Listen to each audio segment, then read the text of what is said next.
They said the church bells were blessed. But when the snow came, they began to ring on their own. Each toll echoed longer, sharper, until we heard them breathe. Now the sound doesn't just call the faithful, it feeds on them. The town of Ravens Hollow was no stranger to the biting chill of winter. Each year, as the first snowflakes began to settle on the slate rooftops and the skeletal branches of the ancient oaks, the townsfolk would brace themselves for the long months ahead. This year, however, there was a different kind of tension in the air. It clung to the icy breeze that swept through the narrow streets, a subtle unease that even the oldest residents could not explain. Elias Marrow stood at the edge of the main square, his breath forming small clouds that vanished quickly in the cold. Around him, the townspeople bustled about, their faces drawn tight against the wind as they sealed windows with thick cloth and stacked firewood in neat piles. The Gothic church, with its spires piercing the slate-grey sky like jagged teeth, loomed over the town, a silent sentinel watching the preparations. He pulled his coat tighter and glanced up at the church's bell tower, its silhouette stark against the fading light. The bells had rung regularly for centuries, marking their hours, calling the faithful to prayer. But tonight, as the sun dipped below the horizon, a strange feeling settled in Elias's chest, a restlessness that refused to be ignored. Back in his modest home, Elias sat before his battered oak desk, the soft glow of a candle flickering against the worn pages of his journal. The scent of old paper mingled with the faintest hint of smoke from the hearth. Outside, the wind howled, rattling the window panes. He hesitated before dipping his pen into the inkwell, his mind replaying the strange rumors whispered throughout the day. "Did you hear it, Mrs. Calloway?" had asked in the market, her voice barely above a whisper. The bells they tolled early today, not with their usual chime, but like a scream. Elias frowned. He had dismissed it at first, imagining the old lady's frailty and the town's penchant for superstition. Yet, as he listened to the quiet settling outside, a faint echo tugged at his memory, a distant, piercing sound that seemed almost human. Later, as midnight approached, the town slipped into a hushed anticipation. Doors were bolted, shutters closed, and the streets emptied swiftly. Elias stepped outside once more, the snow crunching beneath his boots. The church stood dark and forbidding, its stained glass windows opaque in the moonlight. Then it began, the bells tolled, but it was no ordinary toll. Instead of the deep, sonorous chimes that reverberated through the valley, a chilling, wailing scream burst forth, raw, anguished, and unmistakably human. The sound twisted through the frozen air, clawing at the nerves of every soul still awake. For a moment, time seemed to freeze, the scream hanging like a shadow over the town. Elias's heart pounded as he covered his ears, the sound scraping against his sanity. Around him, faint gasps and murmurs broke the silence. From the corner of his eye, he caught glimpses of neighbors peering from behind curtains, eyes wide with terror. "It's just the wind," he muttered, though the words felt hollow. Yet no one else seemed convinced. Mara Devlin, the local priestess, appeared at the door of her modest chapel, her face pale and eyes scanning the streets. Jonas Pike, the blacksmith, stood nearby, his broad frame tense, hands clenched into fists. "Elias," Mara called softly, "you heard it too. What does this mean?" He swallowed hard, the weight of his own doubts pressing down on him. "I don't know," he admitted, "but this isn't natural." Sheriff Alden emerged from a shadowed alley, his face grim. "I'll be checking around. No one's to leave their homes tonight." The church bells fell silent, leaving a ringing in the ears and a cold, oppressive void. Elias remained rooted to the spot, caught between the rational mind and a creeping dread that something ancient and terrible had awakened within Ravens Hollow. As the first night of the tolling passed, the townsfolk retreated into fearful silence. Whispers of curses and forgotten rituals spread like wildfire. Yet many dismissed Elias's growing concern, labeling him a worrywart or worse, a man haunted by old ghosts of his own making. But Elias knew better. The bells had spoken, and their scream was a warning, a herald of darkness yet to come.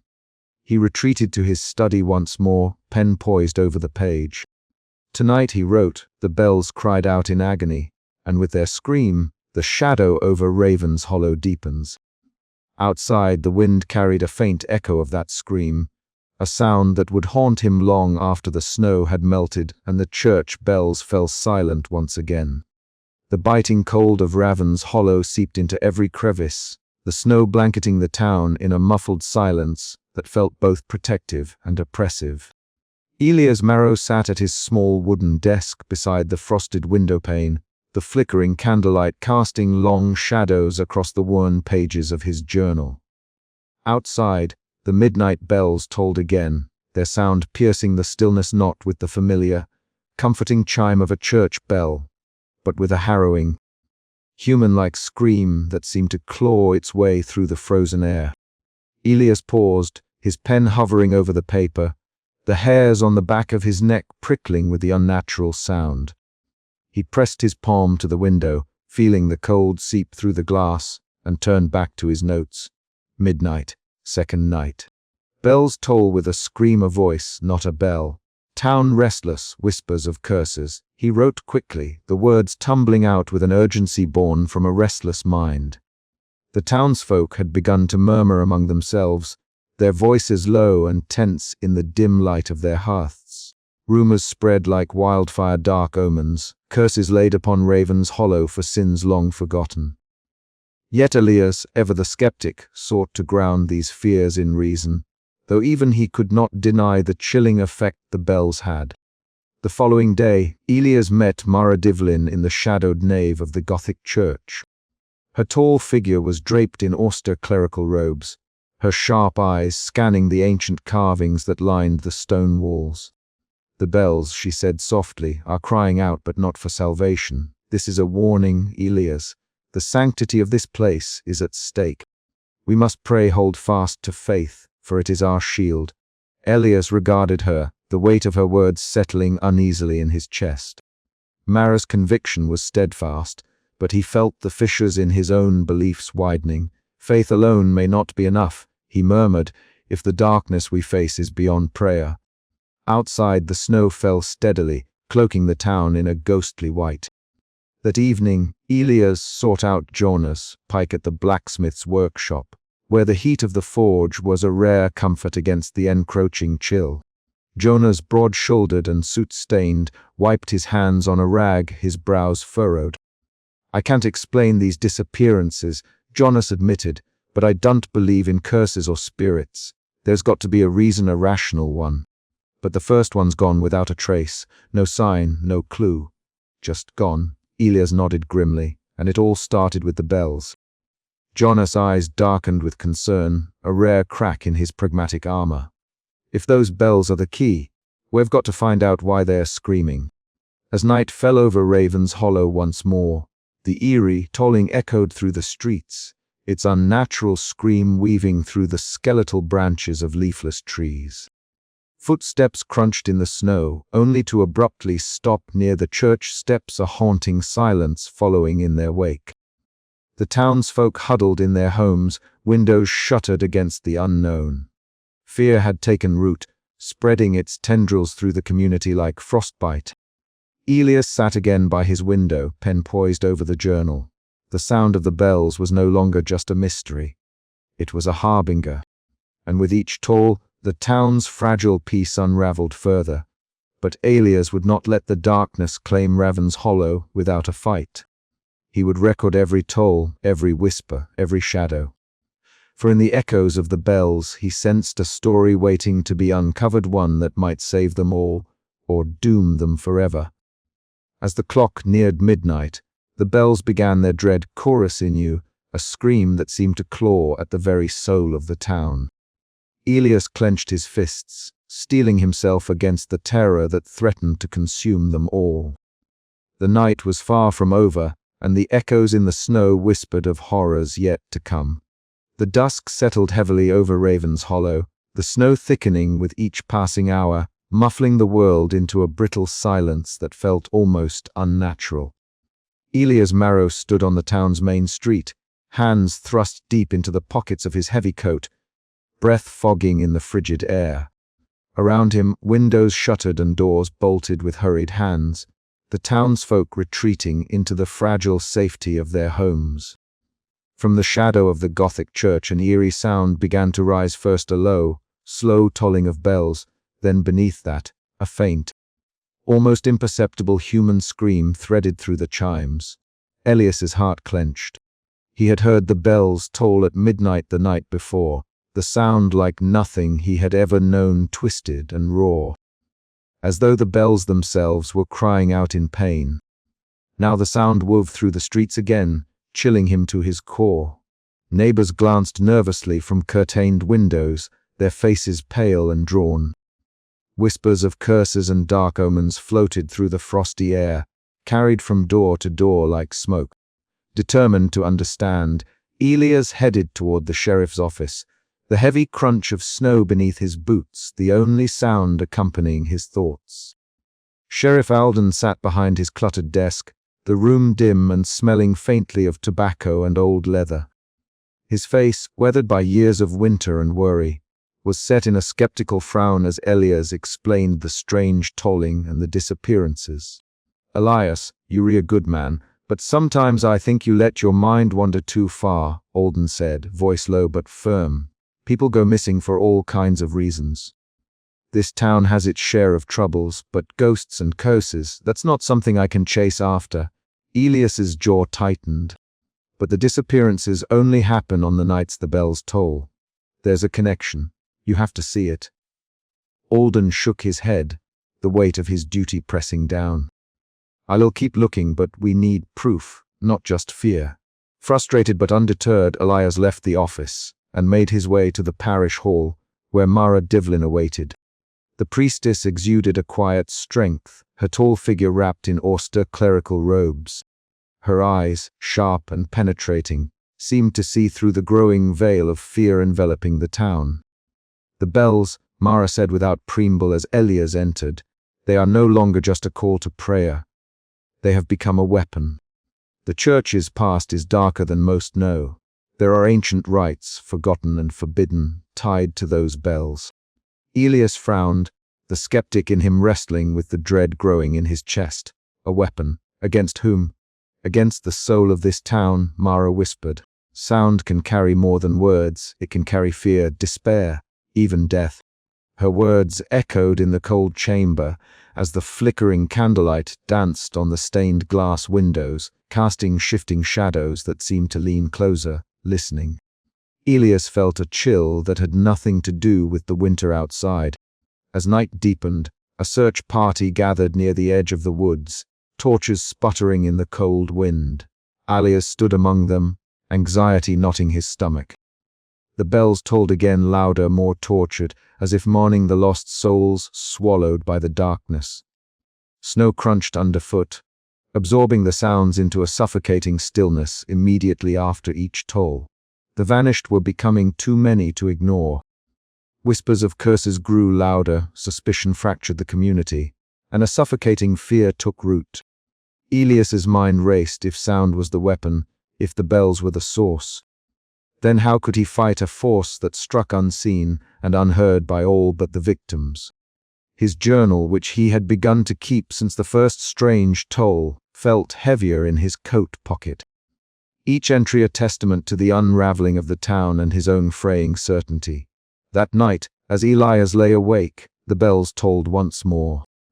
The scream beneath the ringing was unmistakable, now a human cry twisted into a terrible lament that clawed at his soul. He closed his eyes, willing himself to believe that dawn would bring answers, or at least respite. The wind howled through the skeletal branches of the towering oaks that framed the ancient path to Old Man Griggs's home. Elias Marrow pulled his coat tighter around his lean frame, his breath forming small clouds in the frigid air. The snow had begun to settle quietly on the ground, blanketing Raven's Hollow in an almost unnatural silence, broken only by the faint, distant tolling of the church bells, an eerie sound that now haunted every corner of the town. He paused before the weather-beaten door of Griggs's cottage, its paint peeling and windows frosted over, and knocked hesitantly. Moments later, the door creaked open, revealing the stooped figure of the town's historian. Griggs's pale eyes, sharp despite his age, flickered with recognition.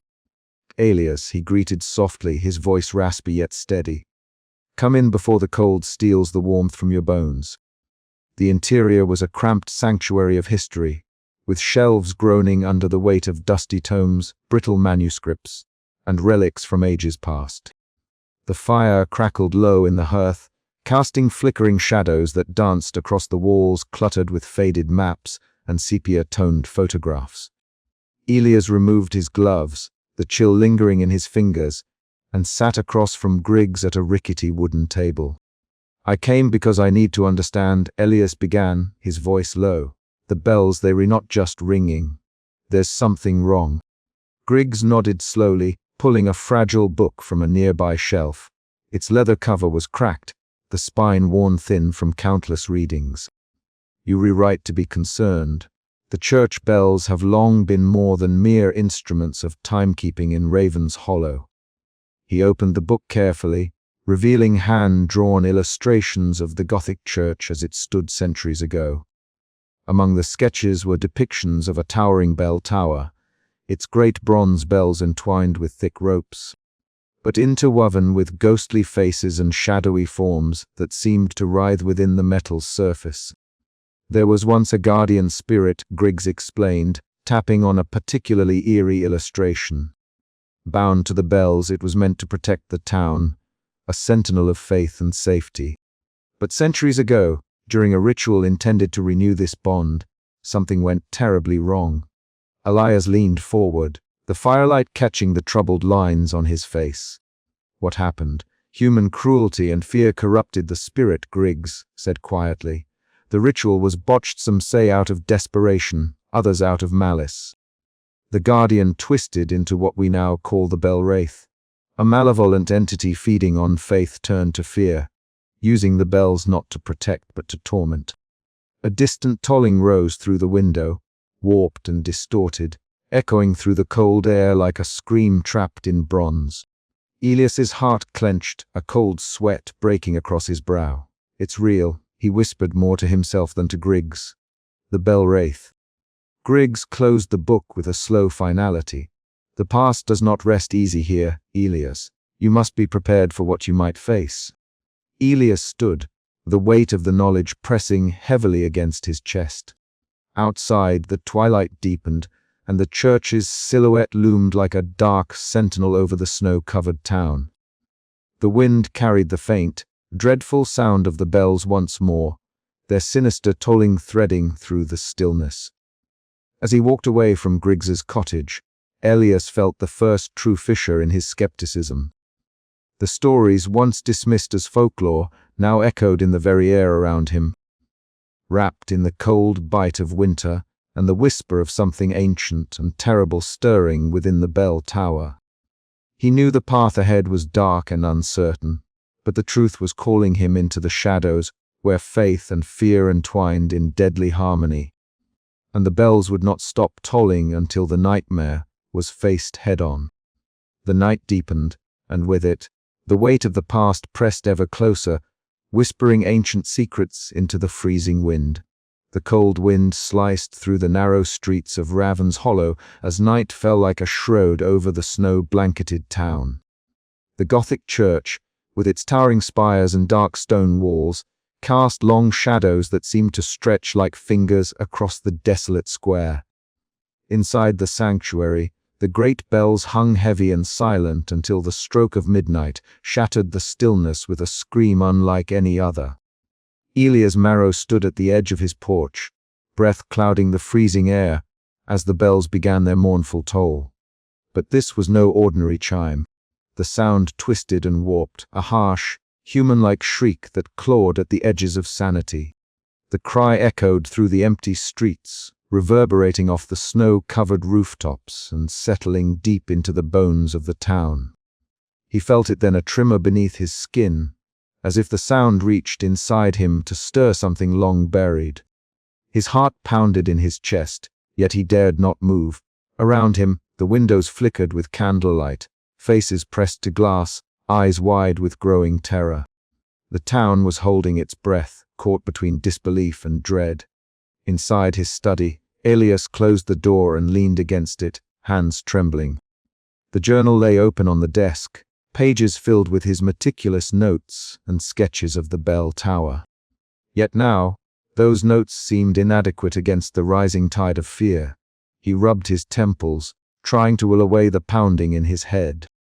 The screams from the bells seemed to echo endlessly in his mind, weaving together with memories he had tried to suppress. Visions burst forth unbidden, his sister Clara, pale and fragile, her eyes wide with terror as the ritual spiraled out of control years ago. The frantic prayers, the sudden silence, then her vanishing like a shadow swallowed by darkness.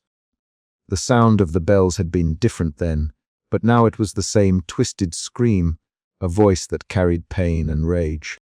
Elias staggered back from the desk, clutching at the air as the room spun.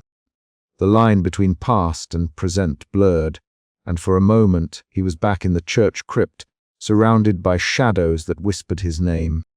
The scream grew louder, sharper, as if the bells themselves sought to unmake him. A sharp knock at the door jolted him. "Elias, are you well?" The voice was calm but firm, Mara Devlin's. He opened the door to find her framed by the dim hallway light, eyes sharp and unwavering. "You are not well," she said, stepping inside. "The bells there growing stronger, more vicious. You must stop doubting. This is not mere superstition or madness. Something dark is at work, and it feeds on our fear." Elias shook his head, frustration boiling beneath his skin. "I don't deny the terror, Mara. But this might be something else. A trick of the mind, perhaps. We cannot simply surrender to shadows." Her eyes narrowed. "Faith is not surrender, Elias. It is the weapon we have. Without it we are defenseless. You must understand what is happening before it consumes us all." He looked away, the weight of her words pressing down. The battle within himself was as fierce as the one outside, his skepticism clashing with the desperate hope Mara embodied. Meanwhile, beyond the church's reach, Jonas pike-wiped soot from his hands as he stepped out of his forge. The snow had thickened, muffling his footsteps as he moved toward the town square.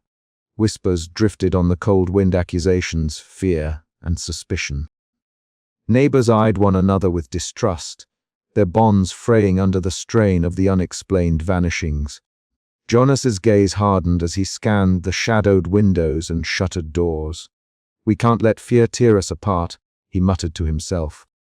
He knew Elias was struggling, that the schoolteacher's doubts mirrored the town's fragile state. But rationality alone would not save them. Back inside the church, Mara stood before the altar, her hands folded tightly as she prayed for strength. The ancient stones seemed to hum with a dark energy that seeped into her bones. She had seen the signs, the fractures in the town's faith, the desperate clinging to reason in the face of the impossible. The bells were no longer just an ominous sound. They had become a weapon, wielded by a force that thrived on despair. Her thoughts returned to Elias. He was their best hope, yet his inner turmoil threatened to unravel everything. She resolved to confront him again, to break through his walls of doubt before it was too late. When she found him again, Elias was pacing near the churchyard, eyes haunted and distant. The snow fell softly around them, muffling the sounds of the restless town. "Elias," Mara began, "you must trust that this is real. The bell wraith uses our fear to grow stronger. Doubting only gives it power." He stopped, meeting her gaze with a mixture of pain and resolve. "And if I cannot believe, what then? Am I doomed to watch it destroy everything I care about?" "Faith," she said quietly, "is forged in the darkest moments. It is not blind, but brave. You must find that bravery within yourself." The bells tolled again, their screams slicing through the night like a blade. This time, the sound seemed to pierce Elias's very soul, stirring a storm of emotions: fear, anger, sorrow, and a flicker of something else, hope. As the night deepened, The town's fragile unity strained under the weight of suspicion. Doors were bolted tight, whispers of curses and betrayal grew louder, and the once close-knit community began to fracture. The sound of the bells was no longer just a signal, it was a weapon, turning neighbor against neighbor, doubt against faith. Elias stood alone beneath the looming church, the shadows of the bell tower falling across his face. The scream echoed once more, a twisted symphony of anguish and despair. He clenched his fists and whispered to the night, "I will find the truth, no matter the cost." But the question lingered in the cold air. Could he overcome his doubt before the darkness consumed them all? The night held its breath, waiting for an answer that only the tolling bells could decide. The day had waned into a grey dusk when Elias Marrow found himself standing at the heavy oak doors of the Gothic church, their iron hinges groaning softly against the cold wind. Beside him, Jonas Pike adjusted the lantern, the flickering flame casting a warm glow against the stone, struggling against the gathering shadows. "You sure about this, Elias?" Jonas asked, his voice low but steady, eyes scanning the intricate carvings that adorned the church's weathered facade. Elias nodded, though his heart pounded with a mixture of resolve and trepidation. "We have no choice. The disappearances, the bell tolling, it's all connected. Somewhere beneath this place lies the answer." The two men pushed open the doors into the church's cavernous interior. The faint scent of aged wood, incense, and something more sinister clung to the air. Rows of empty pews stretched into the darkness, the stained glass windows casting fractured hues onto the cold stone floor. Elias's footsteps echoed as they made their way toward the crypt entrance concealed beneath the altar. Jonas hesitated, then crouched to lift the heavy stone slab covering the crypt stairs. A rush of icy air surged upward, chilling their faces as they descended into the subterranean depths. The crypt was a labyrinth of stone corridors and chambers, walls etched with symbols that seemed to writhe in the lantern's glow. Elias traced a finger along the faded carvings, twisted figures entwined with bell motifs, ancient script curling like smoke. "These symbols, they speak of rituals," Elias murmured, voice barely above the whispering air. Jonas's gaze flicked nervously around the chamber. "Rituals? You mean like the ones they used to say went wrong?" "Yes," Elias said, swallowing the lump in his throat. Old man Griggs mentioned something about a guardian spirit corrupted by human hands, bound within these walls. The weight of that knowledge pressed down on Elias, stirring memories of his sister Clara's death, her life extinguished in a ritual gone awry, faith twisted into darkness. He shivered, though the crypt's chill was a physical thing. Outside, the town's unease was palpable. Snow lay thick, muffling footsteps, but not the spreading whispers. In the town square, a gathering of anxious faces exchanged furtive glances and pointed fingers. Fear had begun to fracture what little unity the community had left. Mara Devlin stood at the center, her austere figure a beacon of calm amid the storm of suspicion. "We must not let fear consume us," she urged, voice firm and resolute. "The church is our sanctuary. Prayer and faith will light the way through this darkness." Yet even as she spoke, Elias knew the fractures ran deep. Accusations of betrayal and secret pacts floated through the cold air like biting wind. The disappearances had sown seeds of distrust, and in their place grew a garden of paranoia. Back beneath the church, Elias and Jonas continued their grim exploration. Elias's fingers brushed against a weathered tome, its pages brittle, but inscribed with indecipherable script and disturbing illustrations. Images of bells ringing with faces screaming within their bronze surfaces. "This is it," Elias whispered, unease thickening his voice. "The sound, it's no accident. It's a weapon, a curse bound to this place." Jonas's jaw tightened. "We need to tell Mara." But before they could leave, a sudden, sharp toll echoed through the crypt, penetrating the thick stone as if the bell itself was ringing beneath them. Elias stumbled, clutching the rough wall as a wave of nausea and dread swept over him. The sound twisted into a scream, piercing, human, agonized. In that moment, memories of Clara's terrified eyes flooded back. His faith, already fragile, trembled on the edge of collapse. Why me? He thought desperately. Why her? Why now? Jonah steadied him, voice firm. You're not alone, Elias. We'll get through this. Elias nodded, though uncertainty gnawed at his soul. The crypt's secrets had deepened the mystery, but also the darkness that threatened to consume Raven's Hollow. The battle between faith and fear was only beginning. As they ascended back into the bitter night, the wind carried the faint tolling of the bells, a mournful reminder that the town's nightmare was far from over. Elias paused at the church steps, gaze fixed on the shadowed bell tower. Somewhere within, the source of the evil waited, feeding on the town's fractured faith and growing despair. His own doubts and fears were weapons the Bellwraith wielded with merciless precision. Yet beneath the weight of uncertainty, a stubborn ember of resolve burned. He would confront the darkness, no matter what it demanded. For the town, for Clara, for the fragile hope that might yet survive the coming storm. The bells tolled again, sharper and louder, calling the night into deeper shadow. Elias stepped forward, the cold biting into his skin, but his heart steeled against the rising tide of fear.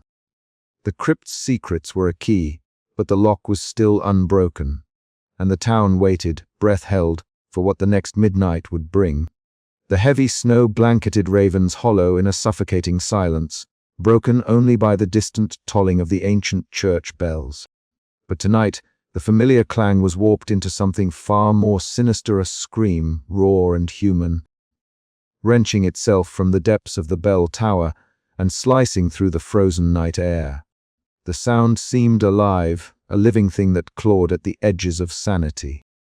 Elias Marrow sat alone by the window of his study, the flickering candlelight casting long shadows across the worn pages of his journal.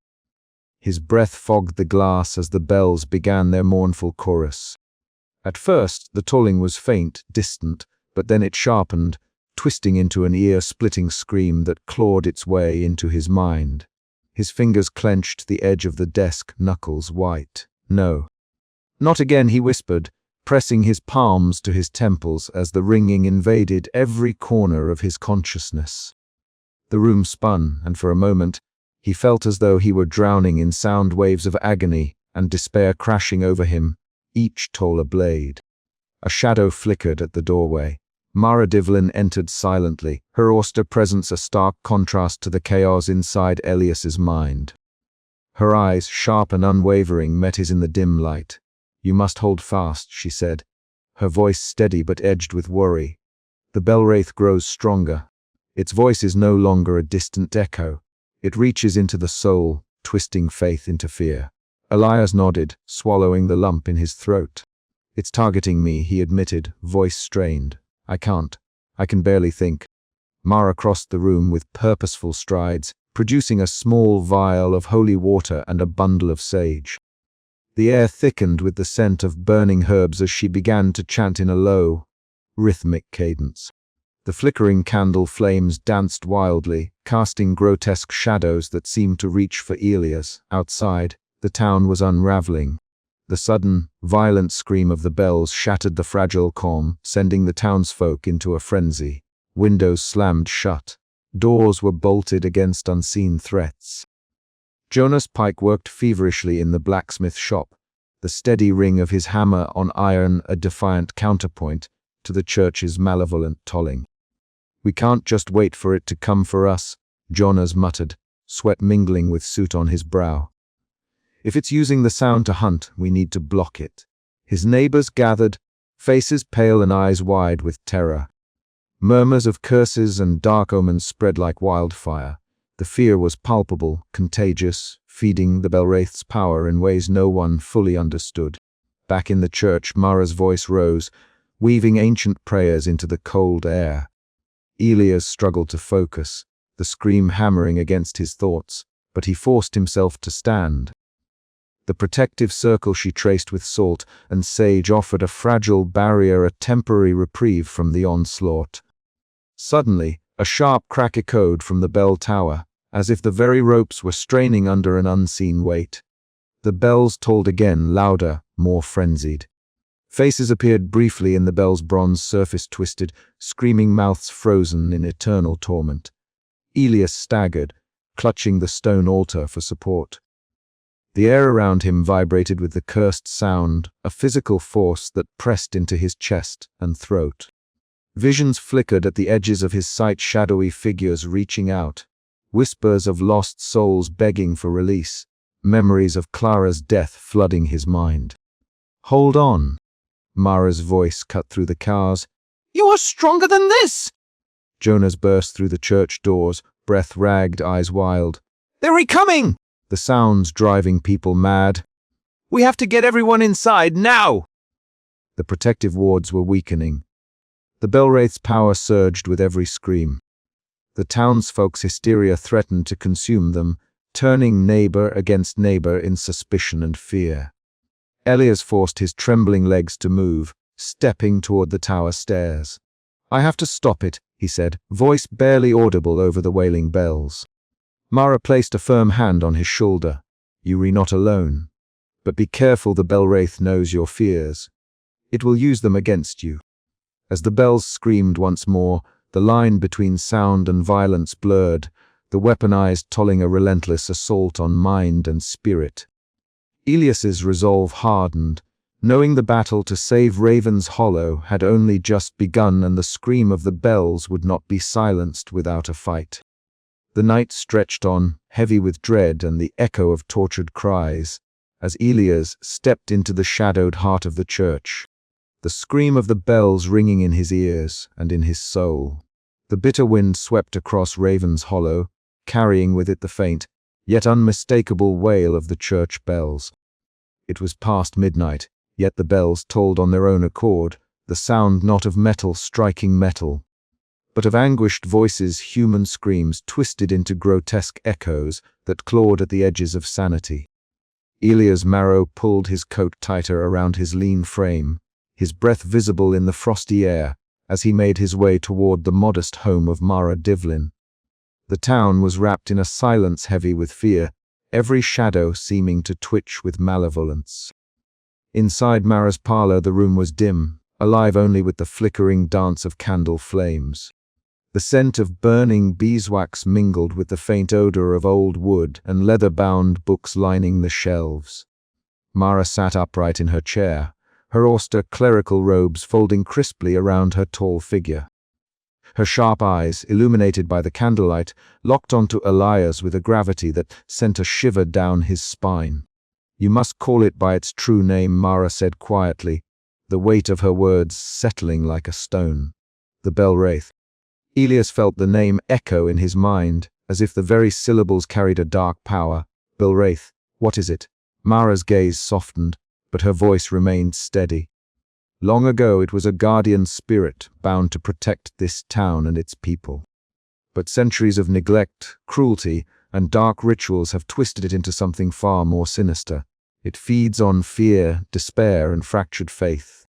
It has become a weapon forged from sound itself, a predator lurking within the bell tower." Elias swallowed hard, the room suddenly feeling colder despite the fire in the hearth. So the bells, they were not just ringing, they're hunting. Mara nodded solemnly. "Each toll is a summons, a call that ensnares those who hear it. The Bellwraith uses their fear as fuel, growing stronger with every scream it harvests." The revelation gnawed at Elias's skepticism, the logical part of his mind grappling with the supernatural weight of Mara's tale. Yet the evidence was undeniable. The disappearances, the unsettling sounds, the pervasive terror gripping Raven's Hollow, it all pointed to a darkness far beyond mere superstition. Later that night, Elias stood outside the church, the Gothic spires piercing the starless sky. The cold bit at his cheeks as the bells began their mournful tolling once more. But this time he listened closely, hearing the faint undertone of agony beneath the clangor, a chorus of ghostly faces crying out in torment.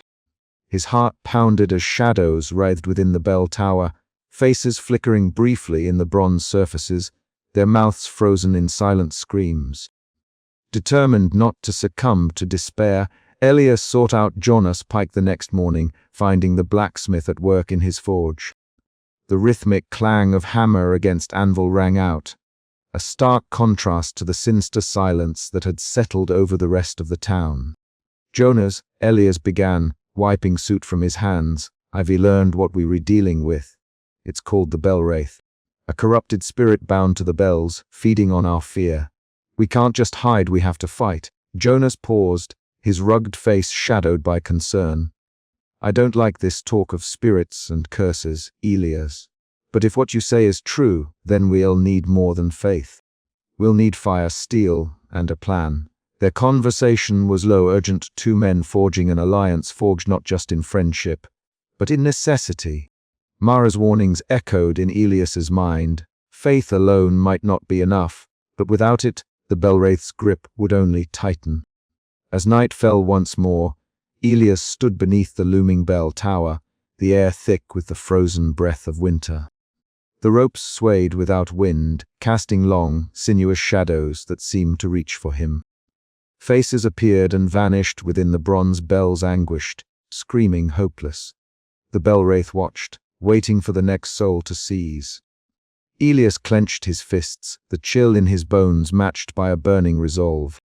He would confront the darkness, armed with knowledge, allies, and a flicker of faith rekindled by desperate hope. The night was far from over, and the battle for Raven's Hollow had only just begun. But as the bells tolled once more, deeper and more menacing than before, Elias knew one thing for certain. The Bellwraith's grip was tightening, and soon. The town would have to face its shadow or be swallowed whole. The cold wind howled through the skeletal branches of the ancient trees, carrying the Bellwraith's mournful cry into the heart of Raven's Hollow. And somewhere, deep within the bell tower, the entity waited, patient, hungry, and growing ever stronger. The heavy wooden door creaked open with a groan that echoed through the empty church hall, its sound swallowed by the vast, shadowed space within Raven's Hollow's Gothic sanctuary. Elias' marrow paused, breath visible in the biting cold that seeped from the crypt below the bell tower. His lantern cast a trembling circle of light on the ancient stone steps that spiraled downward into darkness. The air grew colder with each descent, thick with the scent of damp earth, mold, and something far older, something that whispered of long-forgotten pain and shadowed secrets. As Elias reached the bottom step, the first distant toll of the bells vibrated through the stone walls, a mournful, chilling sound that seemed to carry a human scream within its metallic cry.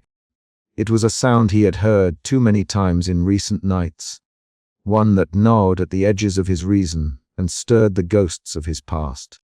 Clutching his lantern tightly, he advanced into the crypt, his footsteps muffled by the threadbare dust that carpeted the uneven floor.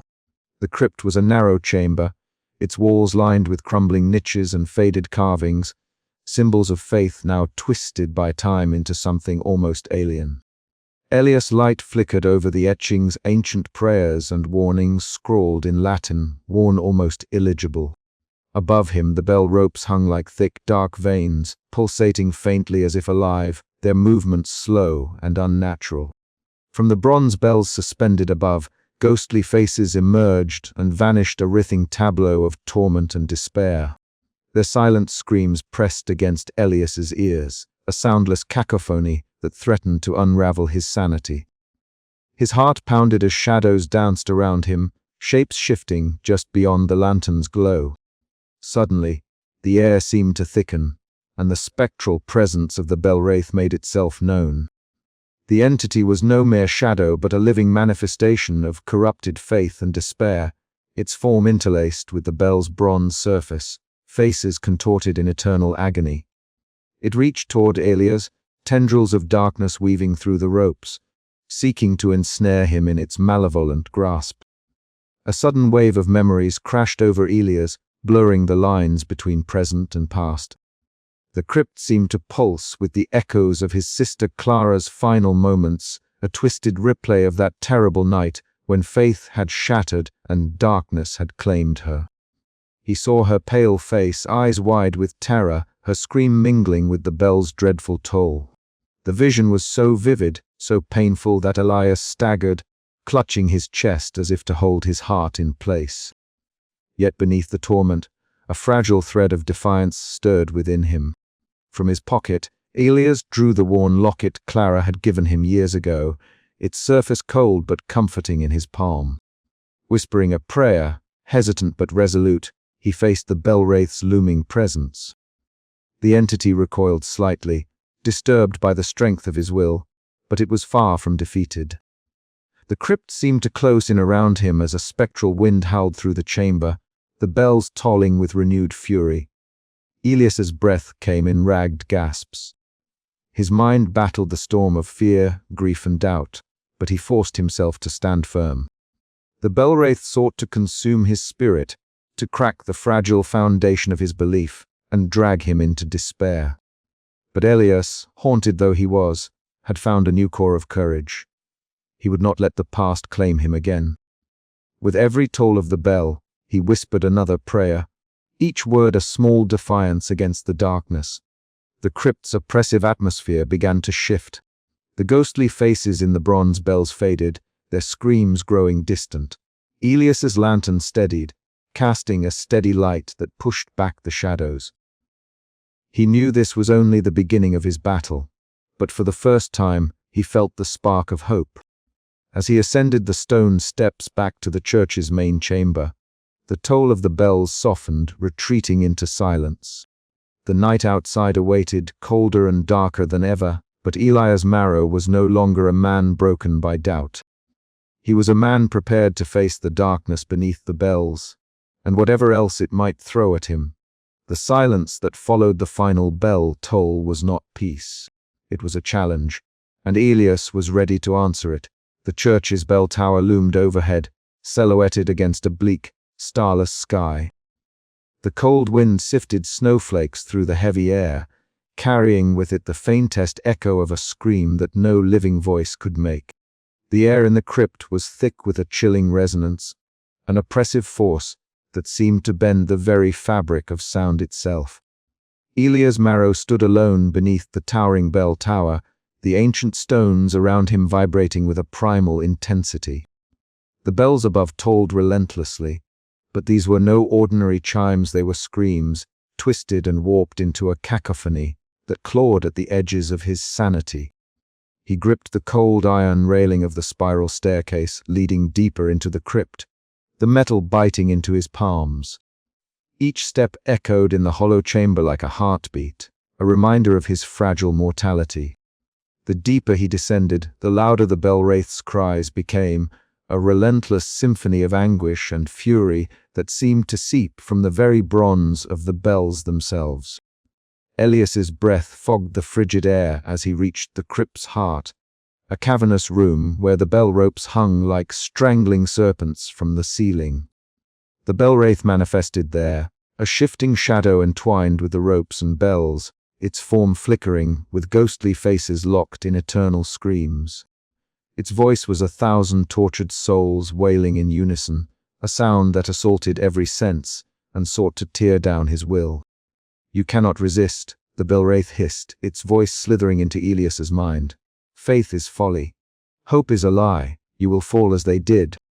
Elias staggered, clutching his head as the sound waves hammered him from all directions. The entity weaponized the ringing, turning it into a barrage of sonic shards that cut through his resolve.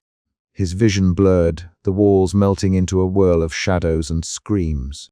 Then, piercing through the chaos, he heard it, a faint, clear tone, a single bell note, pure and unwavering.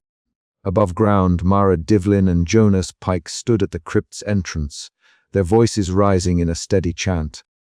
Mara's words, ancient and solemn, wove through the cold night air, a spiritual shield against the Bellwraith's assault. Jonas's steady presence grounded her, his hands clutching a talisman forged from iron and faith. Back in the crypt, Elias focused on that clear note, letting it anchor him. The hallucinations swirled visions of Clara, her face pale and terrified, the moment of her death replaying endlessly. The Bellwraith twisted her screams, mocking his pain. Yet, Elias's grip tightened on his journal, the worn leather a tangible link to his purpose. "You feed on my fear," Elias whispered, voice trembling but resolute. "But I will not be broken." The bell-wraith's form writhed, the faces within the bells contorting with rage. The sonic onslaught intensified, but Elias summoned every ounce of his will. Sound, he realized, was not only a weapon of destruction. It could be wielded as a force of hope, a beacon in the darkest night. He began to chant softly, words of ancient rites learned from Mara and Old Man Griggs, weaving them into the very air. The bells' screams faltered, wavering like a storm losing strength. Above, Mara's chant rose, a chorus of defiance that intertwined with Elias's voice, creating a counterpoint to the terror. Sweat dripped down Elias's brow as the bell-wraith screamed in fury, the crypt shaking with its rage. Yet the sound shifted, a melody of resistance blossomed amid the chaos. Elias stepped forward, each word spoken, carving a path through the darkness. "By faith and by sound I bind you," he declared, voice steadying. "No longer shall you feast on despair." The bell-wraith's form fragmented, the ghostly faces dissolving into silence. The bells above ceased their dreadful tolling, replaced by a ringing stillness that settled like snow over the town. Elias collapsed to his knees, breath ragged but triumphant. He had faced the weaponized sound and emerged not broken, but forged anew. The struggle was far from over, but for the first time, hope had found a voice amidst the screams. Outside, Mara and Jonas exhaled in relief, their chants trailing into the cold night. The battle beneath the bell tower was only the beginning, but a fragile peace had been won. Elias's gaze lifted toward the silent bells overhead, their bronze surfaces gleaming faintly in the moonlight. In their stillness lay a promise, a warning, and the hope that, even in the darkest of nights, sound could be wielded not as a weapon of fear, but as a shield of faith. And somewhere deep within the silence, a new toll awaited, one that might yet bring salvation or doom. The night was far from over, and Elias knew the true test was yet to come. The air in the church's crypt was thick with an almost tangible tension, pressing in on Elias' marrow from all sides. The cold stone walls seemed to drink in the flickering light of the lone candle he held, casting long shadows that danced like restless spirits. Around him, the ghostly faces embedded in the bell's bronze surface twisted in silent screams, their hollow eyes fixed on him with malevolent hunger. The bell-wraith's presence was suffocating, a crushing force that sought to break him both mentally and spiritually. Elias took a deep breath, steadying his trembling hands. The words Mara had taught him echoed in his mind, an ancient incantation, fragile yet potent, whispered down through generations of forgotten faith and hope. He closed his eyes briefly, summoning every ounce of willpower to speak the words aloud. His voice was low at first, barely more than a murmur, but it grew stronger as the chant wound through the air, weaving a fragile barrier against the darkness. Sanctum vocis, lumen fide, he intoned, the Latin syllables rolling off his tongue with practiced care. The ancient rite was meant to sanctify the sacred space and repel evil, but here below the bell tower, surrounded by twisted remnants of corrupted faith, its power felt tenuous, as if the very walls conspired against him. Above, the distant echo of the bells told a sound warped into a cacophony of human screams that reverberated through the town like a monstrous symphony. Elias's heart clenched, the memories of vanished friends and neighbors flashing before his eyes. He could feel the bell-wraith pressing against his thoughts, trying to unravel the fragile threads of his resolve. Suddenly, a sharp cry pierced the air, and Elias opened his eyes to see Mara standing at the threshold of the crypt's entrance. Her presence was a steady beacon amid the chaos. Clad in her austere clerical robes, she held tightly to an ancient prayer book, her voice rising in a steady cadence that cut through the mounting terror. "By the light of the sacred flame, we bind thee, spirit of despair. Begone from this place." Her words lent strength to Elias, bolstering the fragile shield his incantation had begun to form. He felt a flicker of hope, a small flame of defiance against the encroaching darkness. But the bell-wraith was relentless. The bells tolled again, louder now, their screams searing into his mind like a physical blow. Elias staggered, clutching the stone wall for support as visions of his sister Clara's death flashed vividly before him, her pale face twisted in pain. The cruel ritual that had shattered his faith. No, he whispered fiercely, shaking his head to dispel the torment. Not now. Not here. From the shadows near the altar, old man Griggs appeared, his frail frame hunched over a bundle of brittle, yellowed pages. The candlelight flickered across his lined face, etched deep with worry and determination. Elias, he rasped, voice cracking with age, there's a passage here, an ancient ritual to sever the link between the spirit and the bells. It's dangerous, but it may be our only chance. Elias nodded, swallowing the lump in his throat. Together they hurried through the text, Mara's steady voice chanting protective prayers while Elias prepared himself for the final confrontation. The air grew colder still, the Bellwraith's presence swelling like a storm about to break. As Elias readied the ritual, the sound of the bells swelled into a deafening roar. The ghostly faces in the bronze shifted violently, their screams twisting into a nightmarish chorus that clawed at his sanity. Yet, despite the onslaught, Elias stood firm, voice rising in defiant chant, weaving the ancient words of power through the darkness. The crypt trembled, dust falling like snow from the ceiling as the Bellwraith shrieked in fury, its form flickering like a shadow caught in a storm. Elias felt the tide begin to turn, the oppressive weight of despair lifting, replaced by a fragile, shimmering light. The bells above began to toll more slowly, their screams fading into mournful tolls that spoke of release rather than terror. Exhausted but unyielding, Elias lowered the prayer book, the last words of the ritual hanging heavy in the cold air. For a moment, silence reigned, a silence so profound it seemed to echo with the breath of the town itself. But the battle was far from over. Elias knew this victory was but a pause, a fragile reprieve in a war that had only just begun. Yet, in that shattered silence, a seed of hope took root. The Bellwraith had been challenged, its hold weakened, and the town of Raven's Hollow had been given a chance to breathe once more. Elias's eyes met Mara's, her gaze steady and unwavering, and old man Griggs's wary smile. Together, they faced the uncertain dawn, bound by a shared resolve to protect their home from the darkness still lurking just beyond the edge of the fading night. And as the first light of morning seeped through the stained glass windows, casting fractured rainbows across the cold stone floor, Elias felt a spark within him, a rekindled faith, forged not in certainty, but in the courage to face fear itself. Yet, the bells had not fully silenced. Their echoes lingered, a haunting reminder that the struggle was far from over. And somewhere, deep within the shadowed bell tower, the Bellwraith waited, patient and hungry, ready to strike again. The night was broken, but the silence was shattered too. And in that fracture lay both danger and the promise of redemption. The crypt beneath the bell tower was cold, the air thick with the scent of damp stone and ancient dust. Elias Marrow's breath came in shallow bursts, each exhale forming a fleeting mist that curled and vanished into the gloom. His fingers, numb from the biting cold and the strain of the ritual, traced the faded symbols, etched into the floor, a language older than the town itself, a language of faith and desperation.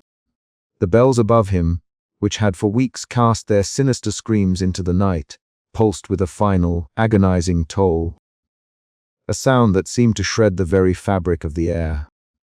Elias's heart thundered in his chest as he whispered the last incantation, the words catching in his throat like a fragile thread. The oppressive ringing faltered, then faltered again, until at last it ceased entirely. Silence enveloped the crypt, profound and unsettling.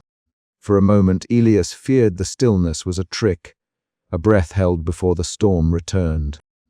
But instead, as the first pale light of dawn filtered through the stained glass windows high above, a fragile peace settled over Raven's Hollow. He stumbled to his feet, legs weak but spirit momentarily lifted. Outside, the town was awakening from a nightmare. At the edge of the square, Figures began to emerge from the shadows, those who had vanished during the nights of terror. Their eyes were wide, haunted by memories too painful to voice. Some clung to one another, trembling hands seeking comfort in the icy air. They were alive, but changed, as if the Belwraith's grasp had left unseen scars. Mara Devlin was already tending to a pale woman whose lips quivered with silent prayers. Jonas Pike moved among the crowd, his rugged hands steady as he helped guide a frightened child. Their faces, etched with exhaustion and relief, mirrored Elias's own conflicted emotions. The town, though battered, was beginning to breathe again. Elias found a quiet corner near the church's ancient altar, his journal clutched tightly in his hands. He opened it, fingers tracing the hastily scrawled notes and sketches of the bell's cursed song. For weeks he had doubted, wrestled with the fracture between his skepticism and the undeniable horror he had witnessed. Now, with the bells silenced and the missing returned, something within him shifted. He thought of Clara, her ghostly presence lingering in the shadows of his mind, and how this ordeal had forced him to confront the deepest corners of his faith and fear. The battle was far from over. The Belwraith's shadow still loomed, a threat that might return with the next toll of the bells. But for the first time, Elias felt a flicker of hope, a fragile light breaking through the darkness. Outside, the snow glistened under the morning sun, each flake a silent witness to the night's horrors and the dawn's promise. The bells, once instruments of terror, now lay still, their silence a tentative truce in the war for Ravenshollow. As Elias closed his journal, the distant church remained quiet, but within him, a new resolve stirred the courage to face whatever darkness might come, armed with the hard-won strength of faith forged in fear. The town was not yet safe, but the first light had come, and with it the chance to fight back. Elias took a deep breath, stepping out into the awakening town, the weight of the silent bells heavy, but no longer crushing. The journey ahead was uncertain, but the dawn offered a fragile hope, a promise that even in the deepest shadows, light could find a way to grow. The bells had fallen silent, but the echoes of their toll would linger, a reminder that the battle between faith and fear was far from over. As the sun rose higher, painting the Gothic spires of the church in hues of gold and rose, Elias knew the silence would not last forever. Yet in this moment, the town of Ravenshollow dared to breathe again, held in the fragile embrace of the first light. The first light of dawn spilled pale and tentative over Ravenshollow, casting long shadows that flickered across the snow-dusted streets. The town was waking slowly, as if reluctant to face the day after the long nightmare that had gripped it. The air was crisp and still, breaking only with the soft murmur of voices and the crunch of footsteps on frozen ground. In the town square, a handful of survivors gathered, their faces drawn and weary, eyes heavy with exhaustion yet flickering with the fragile ember of hope. Elias Marrow stood among them, his breath visible in the icy air, hands shoved deep into the pockets of his worn coat. His gaze was fixed on the Gothic church that loomed over the town like a sentinel. Its once malevolent presence now seemed quieter, almost mournful. The bells had fallen silent, their clamor replaced by an uneasy calm. Around him, the returned townsfolk shuffled, their movements slow, as if still caught between worlds. Some bore faint scars, pale marks etched into their skin like whispered secrets of the Belwraith's curse. They exchanged wary glances, searching for reassurance that the horror was truly over. Mara Devlin, tall and austere in her clerical robes, moved gracefully through the crowd, her sharp eyes scanning faces with a mixture of compassion and resolve. Her voice, when she spoke, was steady and clear, carrying the weight of tradition and faith. "We must not forget what has passed," she urged, "but neither must we allow fear to govern our souls. Today, we begin anew, with prayer and vigilance." The church doors opened wide, releasing a waft of incense that curled through the cold air, mingling with the quiet breaths of those gathered. Mara led the survivors inside, where the flicker of candlelight danced on ancient stone walls etched with centuries of devotion and suffering. The ritual she performed was one of cleansing and protection, a solemn act to seal away the darkness that had nearly consumed them. Elias watched from the back of the church, his heart heavy with conflicting emotions. The faith he had abandoned after his sister's tragic death now stirred uneasily within him, a fragile thing, distorted yet persistent.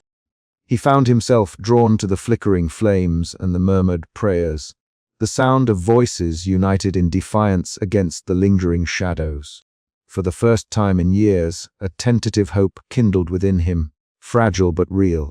Later, seeking solitude, Elias retreated to his small study, where a desk cluttered with papers and books awaited. The window pane was frosted, the snow continuing its silent descent beyond. He opened his journal, the familiar weight of pen in hand grounding him as he began to write. Each word was a thread weaving his thoughts and memories into a tapestry of understanding, a testament to the ordeal endured and the lessons learned.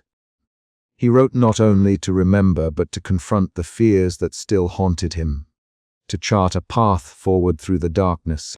Outside, the town began to stir with cautious energy. Jonas Pike, broad-shouldered and soot-stained from his work at the forge, moved through the streets speaking quietly with those who had returned. His skepticism had been a shield, but the events had changed him, forging a deeper resolve to protect his family and community. He exchanged a brief, knowing look with a returned townsman near the church's shadow, both men silently acknowledging the fragile thread by which their lives now hung. As the day wore on, the cracks beneath Raven's Hollow's surface became apparent. Paranoia still simmered, distrust whispered in corners where fear had once taken root. The scars left by the Belwraith's terror were not only visible, but etched deep within the hearts of the townsfolk. Yet amidst the shadows, the community gathered strength, drawing together to rebuild what had been broken. Elias closed his journal as dusk began to fall, the sky painted in bruised purples and pale golds. He stepped outside, the chill of the evening pressing against his skin. Above, the Gothic spires of the church reached into the darkening sky, silent but watchful. He knew the peace was fragile, that the darkness could return in another guise, waiting to prey upon their fears once more. But Elias was no longer the man who had doubted everything. His faith, reshaped by fire and shadow, had been forged anew. He was ready to face whatever toll the midnight bells might ring again. With a final glance at the church, Elias turned toward the quiet streets of Raven's Hollow, the weight of the past balanced by the promise of dawn. The scars beneath the snow would not be forgotten, but neither would the courage that had risen in their wake. And so the town breathed, fragile yet unbroken, beneath the watchful silence of the bells. The heavy silence inside the Gothic church was a fragile thing, easily shattered by the faintest sound.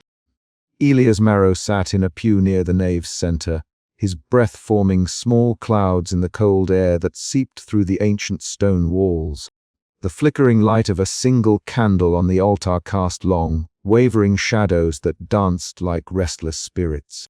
It was here, amidst the cold and the shadows, that Elias felt it most an echo, subtle yet unmistakable, threading its way through the stillness. A faint, almost imperceptible scream, human but warped and distant, as if carried on a thread of ice-laden wind. He closed his eyes, heart tightening in his chest. The Belwraith was not gone, not completely. Though the bells had fallen silent, the malevolent presence lingered like a stain on the fabric of the church. His fingers tightened around the leather-bound journal resting on his lap. He had documented every strange occurrence, every whispered rumor, every vanished soul. Yet, despite the evidence, despite the rituals and the battles waged within the church's darkened crypts, the dread persisted. Elias's skepticism had morphed into a cautious belief, a belief tempered by fear and frailty. Outside, the town of Raven's Hollow lay blanketed in snow, the streets empty save for the occasional flicker of lantern light.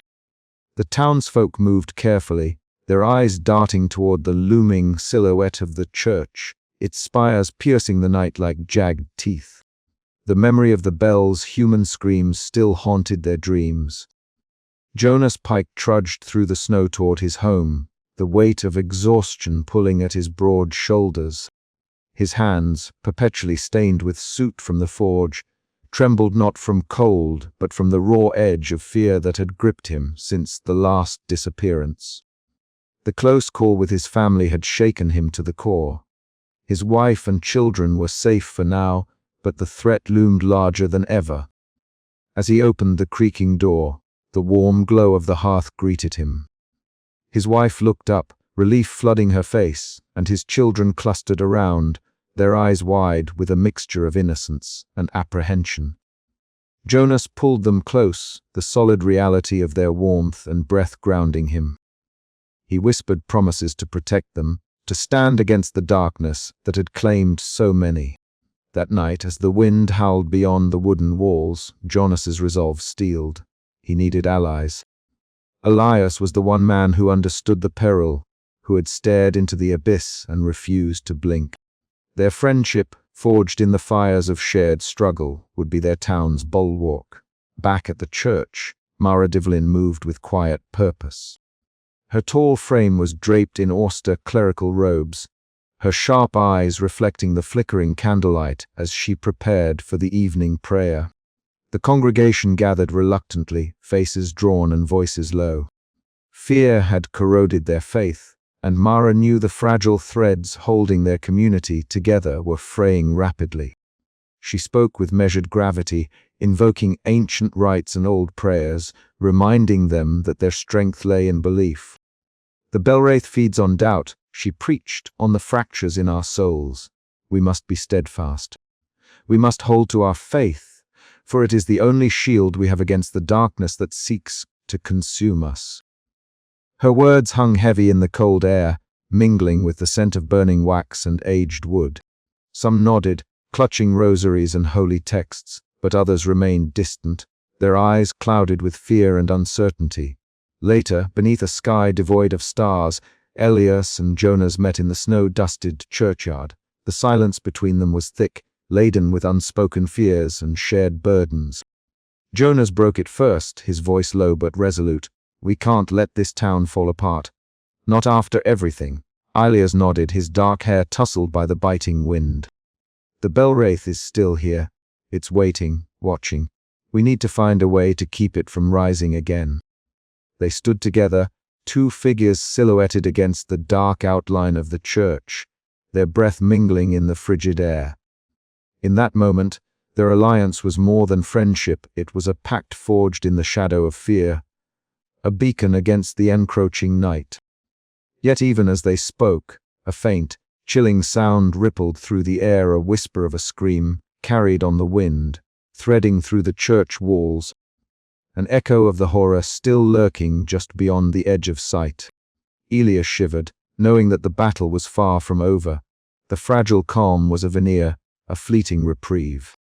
The Bellwraith's echo haunted the edges of their lives, a reminder that faith, while powerful, was a fragile weapon against a darkness born of despair and corrupted belief. As Elias looked up at the silent bells, he asked himself the question that would haunt him through the coming days. Could faith truly hold back a force as persistent and insidious as the Bellwraith?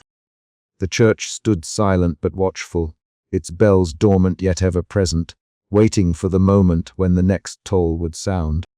And Elias, Mara, and Jonas would be ready, or so they hoped, to face whatever darkness that toll would bring. The cold settled over Raven's Hollow like a shroud, thick and relentless, muffling the world beneath its unyielding blanket of snow. In the pale light of the moon, the town lay quiet, streets deserted and frosted, as if holding its breath against the creeping dread that had become a part of its very essence. Yet, just as midnight struck, an eerie sound cut through the stillness, the faint tolling of the church bells.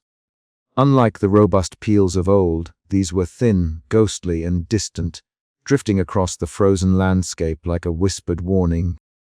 Elias Marrow stood at his study window, the the chill seeping into his bones as he watched the bell's slow, mournful rhythm echo in the darkness.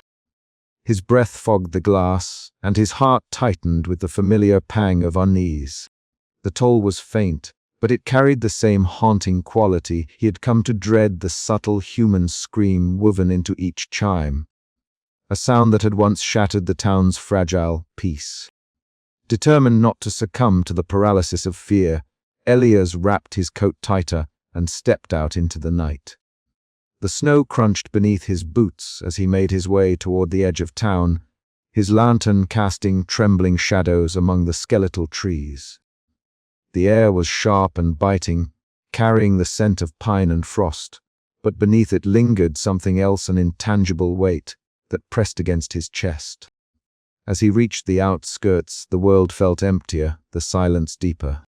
His footsteps faltered when he noticed the disturbed earth near the ancient boundary stones, the snow scraped away in strange, deliberate patterns. Fingers of frost traced cryptic symbols carved into the frozen ground, faint but unmistakable. Elias knelt, brushing snow aside to reveal the dark etchings.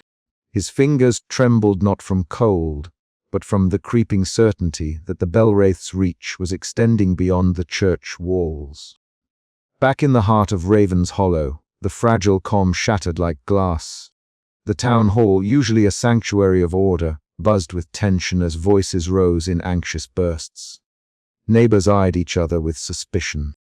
Whispered accusations tangled with desperate pleas for understanding. Jonas Pike, broad-shouldered and fierce-eyed, stood between factions, trying to quell the unrest, but the undercurrent of fear was too strong. Sheriff Alden's stern gaze swept the room, his usual composure strained by the weight of inexplicable disappearances and the persistent rumors swirling like a storm. "We can't let this fear tear apart," Jonah said, voice steady despite the quiver beneath. "We need to trust each other more than ever." But trust was a fragile thing in Raven's Hollow, and the night's tolling bells seemed to unravel it thread by thread. Elias returned to the church, the ancient wooden doors looming ahead, dark and unyielding beneath the bleak sky. Mara Devlin stood beside him, her expression grave but resolute. The sharp lines of her face were softened only by the flickering candlelight she carried, illuminating the carved stone steps worn by centuries of footsteps and prayers. Together they listened as the faint bells tolled once more, a sound both chilling and sorrowful. "The darkness is not yet gone," Mara whispered, her voice steady but laced with warning. "We must be vigilant." Elias nodded, a surge of determination rising within him. The night was thick with fear, but also with the stubborn flicker of hope that refused to be extinguished. He knew the path ahead would test the limits of his resolve, between faith and doubt, between despair and courage. And as the last echoes of the toll faded into the winter air, he vowed to stand firm, to protect Raven's Hollow from the shadow growing ever closer.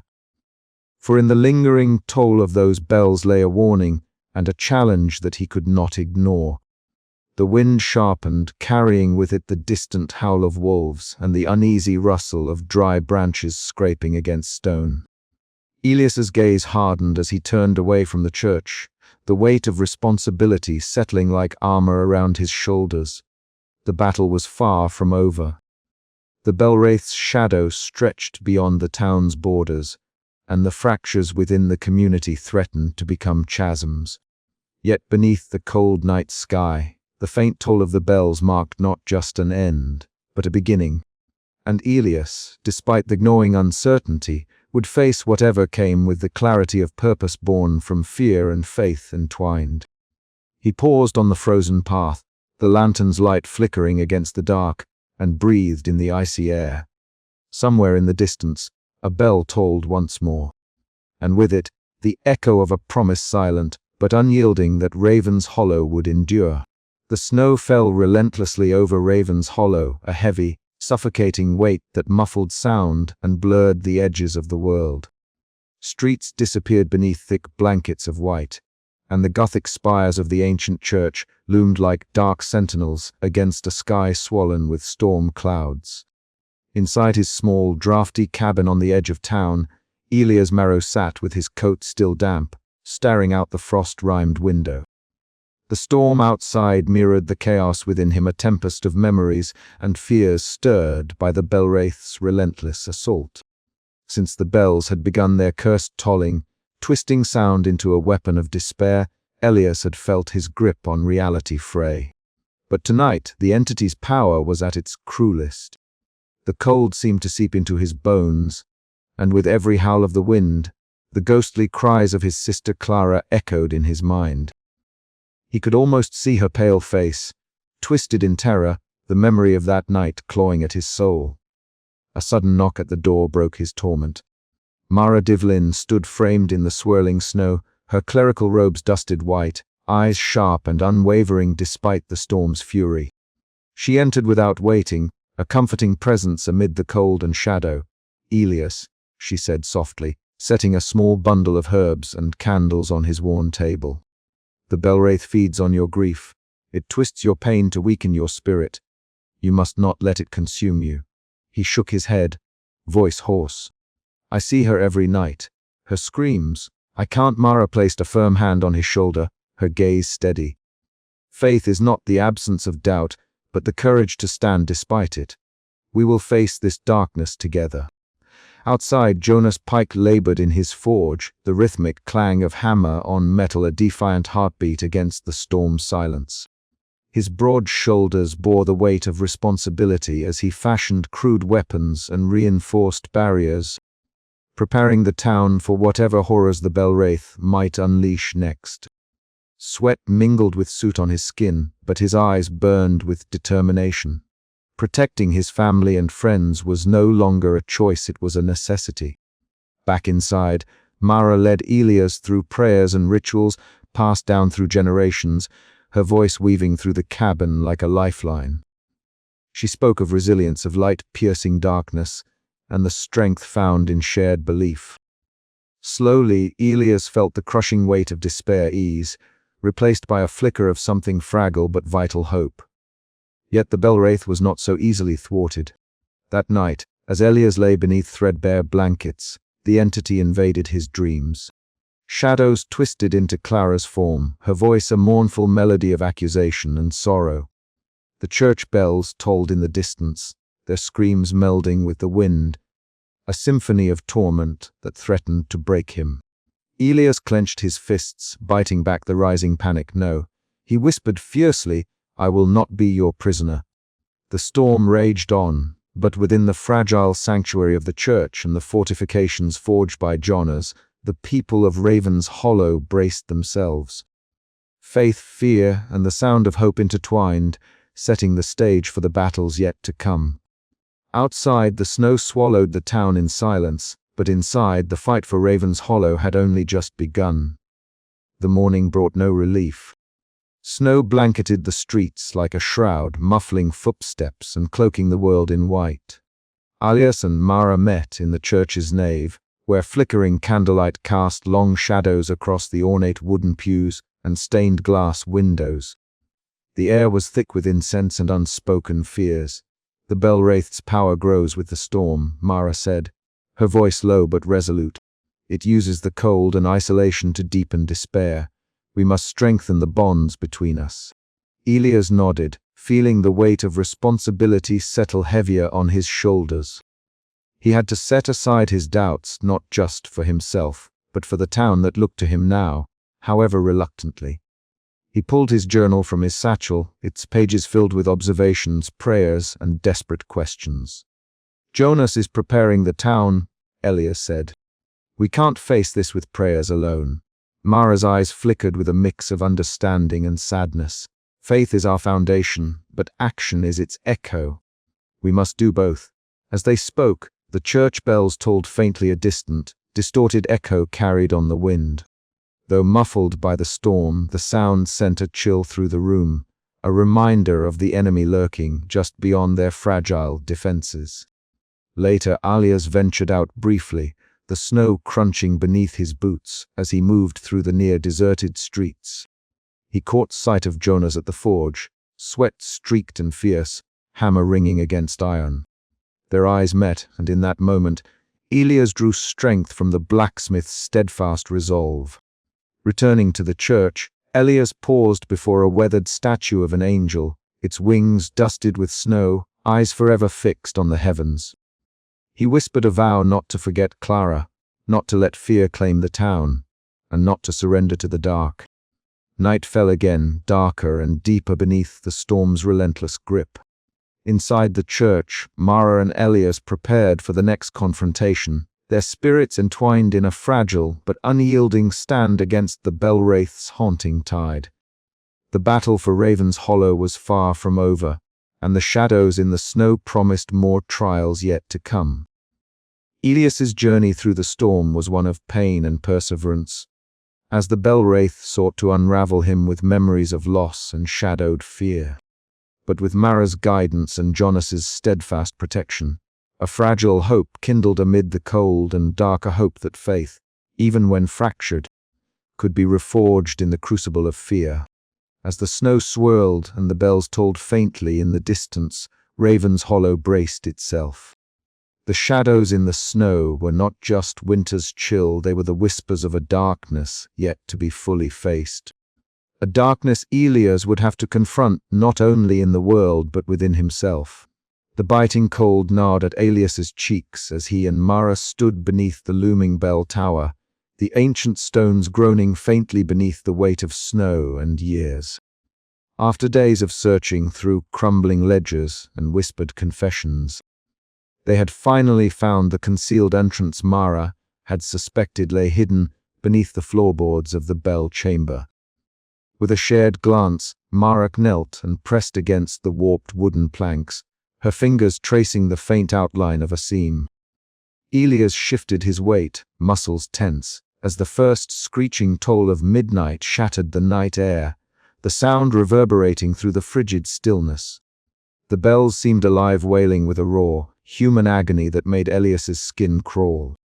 Together they levered the boards aside, revealing a narrow stone stair spiraling downward into darkness. Dust rose in lazy clouds, catching the faint moonlight that filtered through cracks above. A musty scent of decay and forgotten secrets enveloped them. "Stay close," Mara whispered, lighting a slender candle with trembling hands. The flame flickered weakly, casting long, dancing shadows that writhed across the uneven walls. The descent was treacherous, each step uneven, slick with centuries of neglect. Elias's breath came in shallow puffs, the cold biting through his worn jacket as the oppressive silence pressed in around them. Somewhere deep below, the muffled tolling of the bells throbbed like a heartbeat, both distant and intimately close. At the bottom, they found themselves in a small chamber, its walls lined with ancient stone blocks etched in faded runes and symbols. Shelves carved into the rock cradled brittle scrolls, cracked leather-bound tomes, and artifact relics coated in dust. The air was thick with the scent of old parchment, and something more elusive, an undercurrent of despair and lingering faith. Mara approached a lectern, carefully unrolling a yellowed scroll with trembling fingers. Her voice was a low murmur as she read aloud passages in Latin, words heavy with invocation and warning. Elias leaned in, eyes scanning the delicate script. The writing spoke of a guardian spirit corrupted, once a protector of the town, now twisted by centuries of neglect and dark rites into the Bell-Wraith, a malevolent force bound to the bells. "It says here," Mara said, her voice steady despite the weight of the revelation, "there is a ritual, a severing rite, that can break the entity's connection to the bells. But it demands great sacrifice and unwavering faith." Elias swallowed hard, the old skepticism warring with a growing sense of urgency. "Do we have the time?" Before Mara could answer, a low rumble vibrated through the chamber, the bell ropes above beginning to sway, as if stirred by an unseen hand.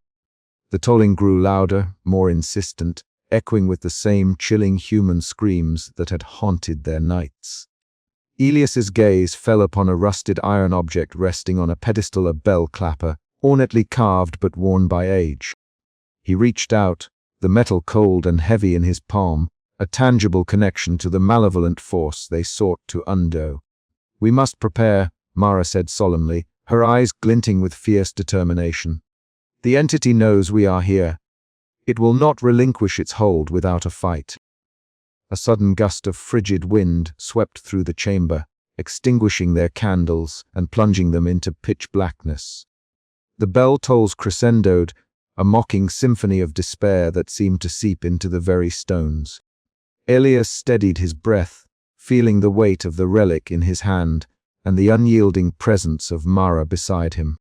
In that suffocating darkness, the fragile line between faith and fear blurred, but beneath it all, a stubborn ember of hope burned fiercely. They had found the secret. Now, the true battle awaited. The ancient chamber whispered its secrets to them, tales of faith corrupted, hope twisted into terror. Scrolls revealed the method, a ritual combining sacred prayers with the ringing of a consecrated bell, designed to sever the Bellwraith's cursed bond. Yet the cost was clear. Such power demanded sacrifice, a surrender of fear and a renewal of belief. Elias traced the faded script with trembling fingers, the words both foreign and strangely familiar. "We need to gather the relics and prepare the ritual," he said, voice low but resolute. "If we fail, the town is lost." Mara nodded, her gaze unwavering. "We must act quickly. The Bellwraith grows stronger with each toll." Together, they collected the scattered artifacts, a silver cross tarnished by time, a vial of consecrated oil, and a bell wrought from an ancient, blessed bronze alloy. As Elias lifted the bell, a shiver ran through him, not from the cold, but from the palpable energy thrumming within it. Outside the chamber, the bell tower seemed to pulse with malevolence. Shadows twisted in unnatural ways, and the distant howls of the wind mingled with the spectral screams echoing from the bells themselves. "This place," Mara whispered, "is a crucible of faith and fear. We must be strong." Elias's mind raced, memories of Clara's death swirling like a storm. The Bellwraith had toyed with his grief before, exploiting every fracture in his resolve. But now, armed with knowledge and the strength of Mara's faith, he felt a flicker of something new, a readiness to confront the darkness head-on. They ascended the stone stairs, the weight of their discovery pressing heavily upon them. Each step was a battle against the rising tide of dread, but also a march toward hope. As they emerged into the bell chamber, the ropes swayed violently, and the bells tolled with a fury that shook the very air. The Bellwraith sensed their defiance.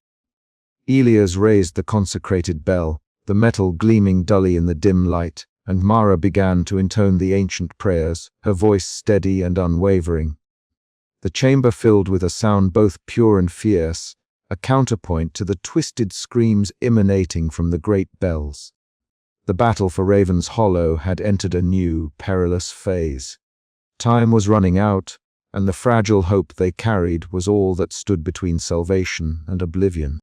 Outside, the snow fell silently, blanketing the town in a deceptive calm. But within the heart of the bell tower, faith and fear clashed in a desperate struggle, forging the fate of all who dwelled beneath its shadow. The heavy wooden doors of the Gothic church groaned open, admitting a biting gust of winter air that swept through the nave, carrying with it the sharp scent of frost and ancient stone. Inside, the townsfolk of Raven's Hollow gathered, their breath visible in the cold, eyes wide with fear and determination.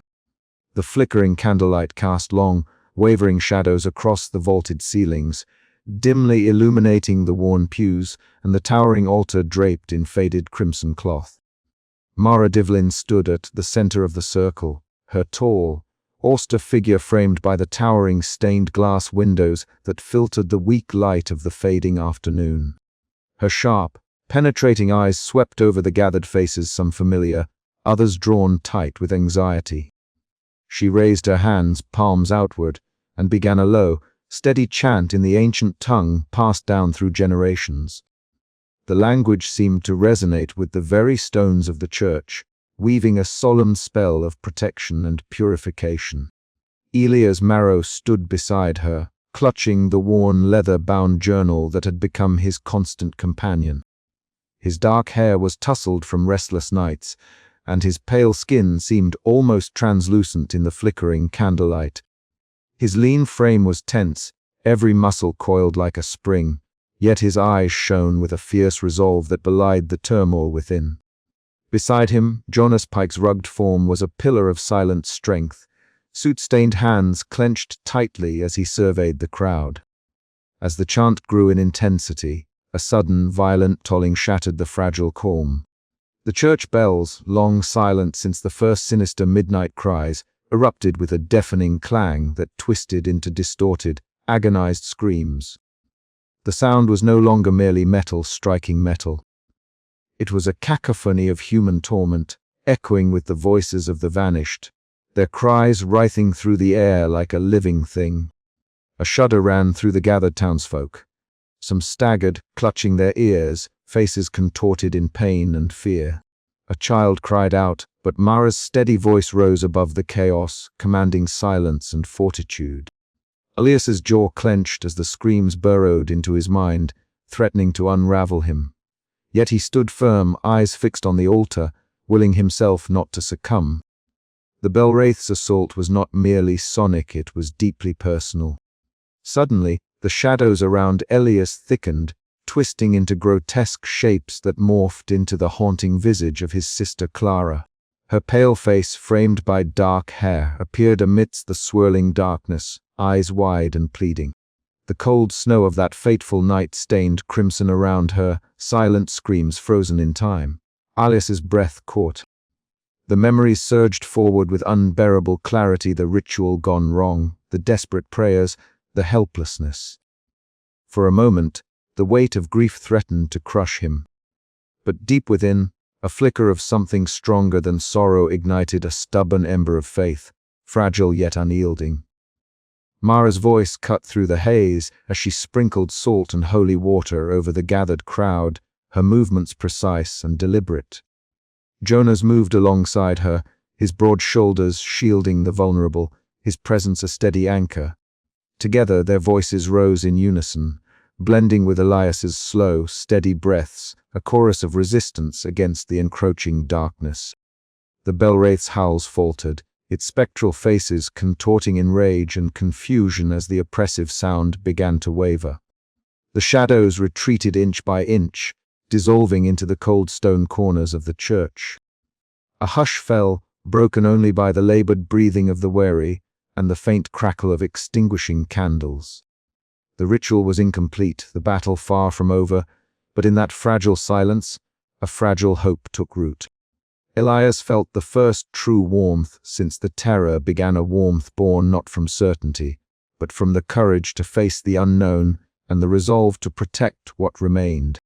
As the last echoes of the Bellwraith's scream faded into the winter night, Elias exchanged a glance with Mara and Jonas. The road ahead would be perilous, but for the first time, the darkness seemed surmountable. The bells might toll again, but the town and its guardian were ready to answer. And somewhere deep within the ancient stones, the whispered voices of the disappeared lingered, a reminder that this fight was not just for survival, but for redemption itself. The night held its breath, waiting for the next toll. The church sanctuary was suffused with a suffocating stillness that belied the storm raging within Elias Marrow's mind. Candles flickered against the ancient stone walls, their wavering light casting grotesque shadows that danced like specters in the gloom. Elias stood near the altar, his knees weak, breath uneven, as the oppressive presence of the Bellwraith seeped into every corner of the sacred space. The heavy toll of the cursed bells still reverberated faintly in his ears, a tormenting echo that gnawed at his resolve. Around him, Mara Devlin chanted solemn prayers, her austere voice rising and falling like the tide, a fragile bulwark against the encroaching darkness. Jonas Pike remained close by, his broad frame a physical anchor in the swirling chaos. Yet despite their combined efforts, the malevolent force tightened its grip, weaving tendrils of despair into Elias's very soul.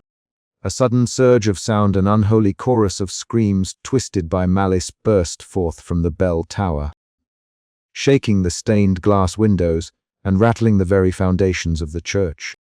Elias staggered, clutching at the altar rail, his mind fracturing under the relentless assault. Memory-sharp, jagged shards of the past pierced his consciousness with the vividness of a nightmare. He saw Clara, his sister, fragile and terrified, caught in the terrible ritual that had long haunted Raven's Hollow's dark history. Her face twisted in anguish, her voice crying out in futile protest as the ancient rites claimed her. The pain of loss, buried deep beneath years of skepticism and doubt, surged forth with cruel clarity. Elias's heart clenched, tears blurring his vision as the Bellwraith's whispers crawled into his mind, twisting his grief into a weapon aimed at breaking him. "You failed her," the voice hissed, echoing through the recesses of his soul. Faith abandoned, love betrayed. The bitter accusation struck with the force of a physical blow, and Elias sank to his knees, trembling, breath ragged. His journal lay forgotten at his feet, pages fluttering in the chill draught that seeped through the cracked stained glass. The sanctuary felt smaller, suffocating, as if the walls themselves conspired to trap him in this waking torment. Elias! Jonas's voice cut through the darkness like a lifeline. Rough hands gripped his shoulder, steady and unwavering. "Look at me. You're not alone. We're fighting this together." The contact was grounding, a tactile anchor pulling Elias back from the abyss. He forced his gaze upward, meeting Jonas's determined eyes. The blacksmith's rugged face was etched with concern but also fierce resolve. "You can't give in," Jonas said firmly. "Not now. Not when the whole town depends on you." Mara stepped forward, her voice rising above the cacophony of spectral screams. "Hold fast, Elias. Faith is not the absence of doubt, but the courage to stand despite it." Her words resonated deep within him, stirring embers of a belief long dormant. Elias swallowed hard, wiping the tears from his cheeks as he drew a shaky breath. The Bellwraith's assault persisted, the sound twisting and warping around him, but something within Elias shifted, a fragile seed of hope breaking through the despair. He straightened slowly, muscles trembling but resolve hardening. "I won't let it win," he whispered, more to himself than anyone else. "Not this time." Jonas nodded, a ghost of a smile flickering beneath his soot-stained face. "That's the spirit." Together, the trio resumed their places in the ritual circle, their voices rising in unison against the night's terror. Elias felt the weight of his grief and doubt like chains, but with each word spoken, each note of prayer and defiance, the chains loosened. The Bellwraith's power surged once more, a tempest of sound and shadow, but Elias met it head-on, drawing strength from his companions, and the fragile yet unyielding spark of faith rekindled within him. The battle for Raven's Hollow was far from over, but in this crucible of darkness, Elias found the courage to stand firm against the encroaching night.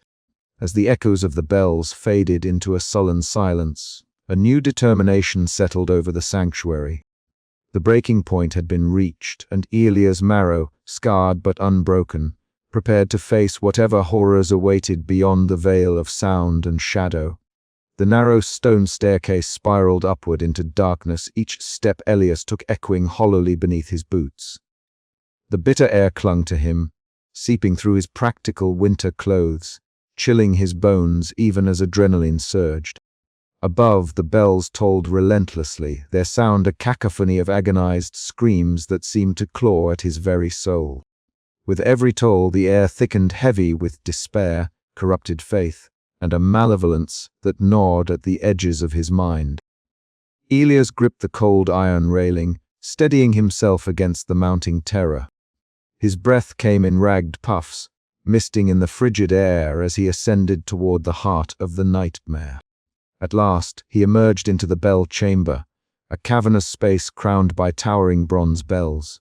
They hung like ancient sentinels, their surfaces alive with an eerie shimmer. Elias's eyes widened in horror as ghostly faces writhed across the bronze, silent screams frozen in torment. Their distorted visages shifting with every flicker of candlelight he carried. Shadows coalesced and twisted in unnatural ways, forming a dark mass that pulsed with a dreadful life, the Bellwraith. It was more terrible than he had imagined, a shifting shadow intertwined with the bell ropes and bronze, a monstrous embodiment of corrupted faith and despair. Its form flickered between the tangible and the ethereal, faces emerging and dissolving in a tormenting cycle of agony. The air vibrated with a chilling, oppressive weight, the malevolent force warping reality within the tower. Elias steadied himself, recalling Mara's voice steady in his mind, her prayers, her knowledge of ancient rites.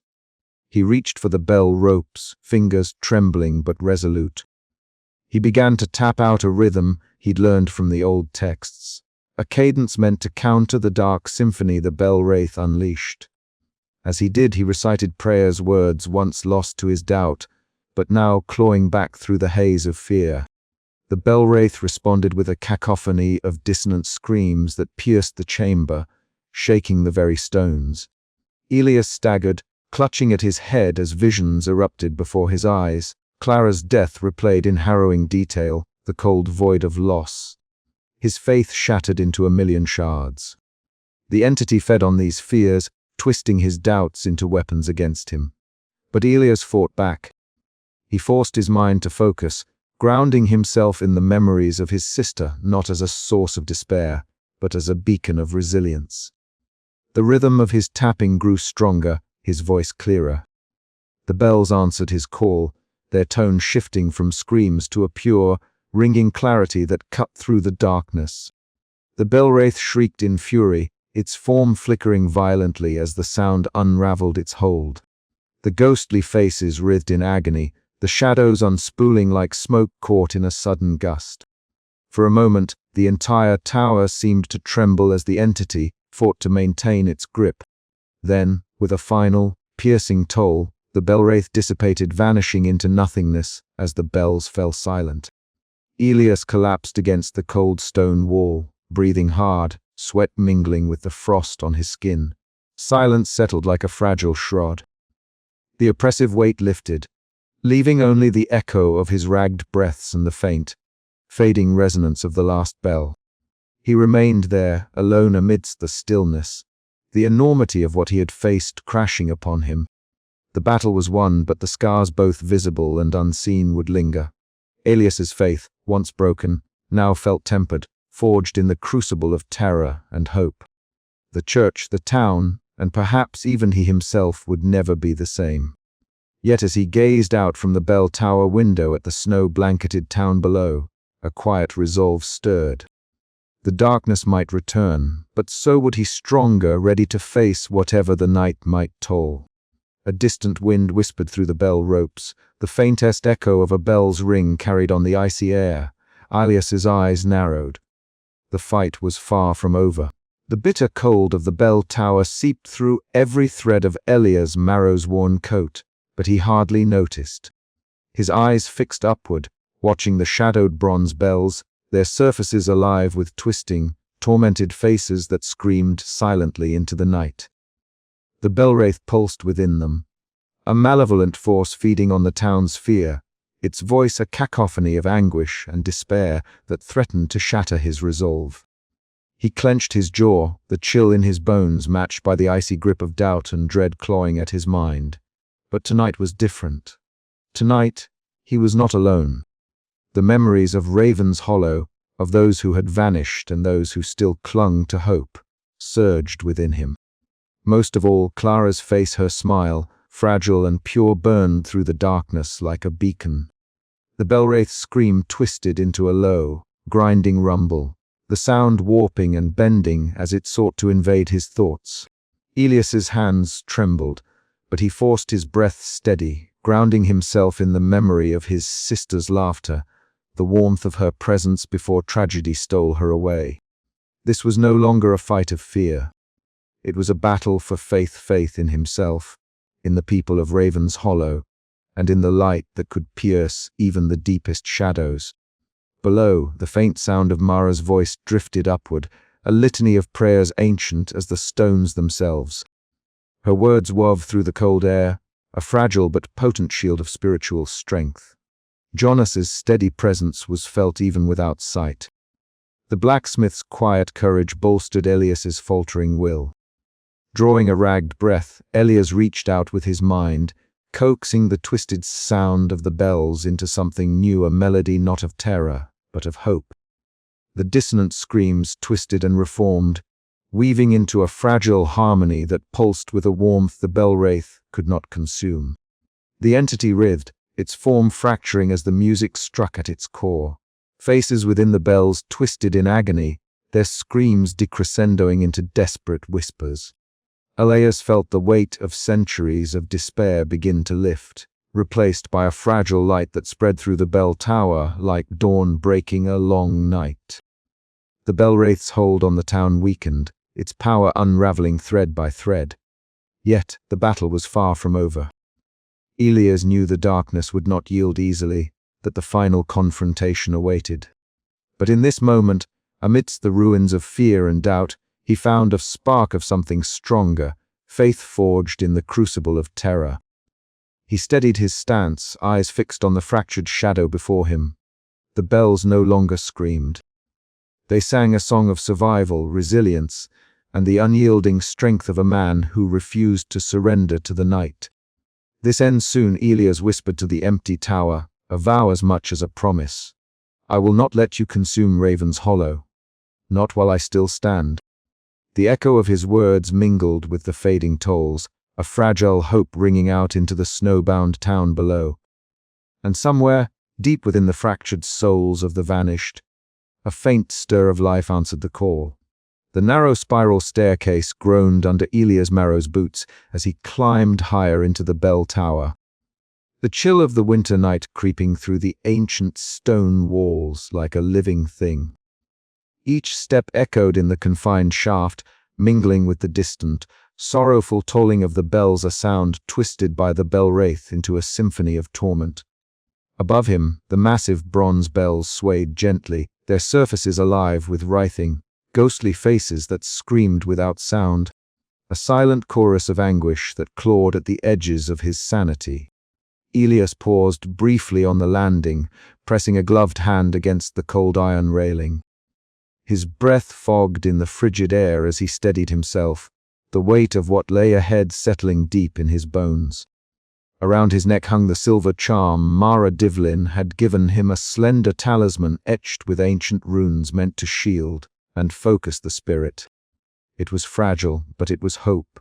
Below, the town of Raven's Hollow lay buried beneath thick snow, its streets empty and silent in the grip of a fearful night. The missing townsfolk lingered somewhere beyond, trapped within the bellwraith's grasp, souls ensnared by sound and despair. Now all that remained was to end the nightmare.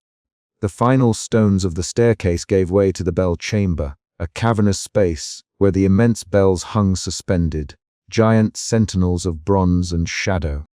Elias stepped into the chamber, and the temperature dropped further. The bells seemed to pulse, their faces shifting with unnatural life, eyes opening and closing, mouths stretching in silent screams. A low, guttural moan rose from the shadows, swelling into a cacophony of spectral voices that rattled the bones. From the darkness, the bell wraith emerged, a twisting, ethereal shadow intertwined with the bell ropes and metal framework.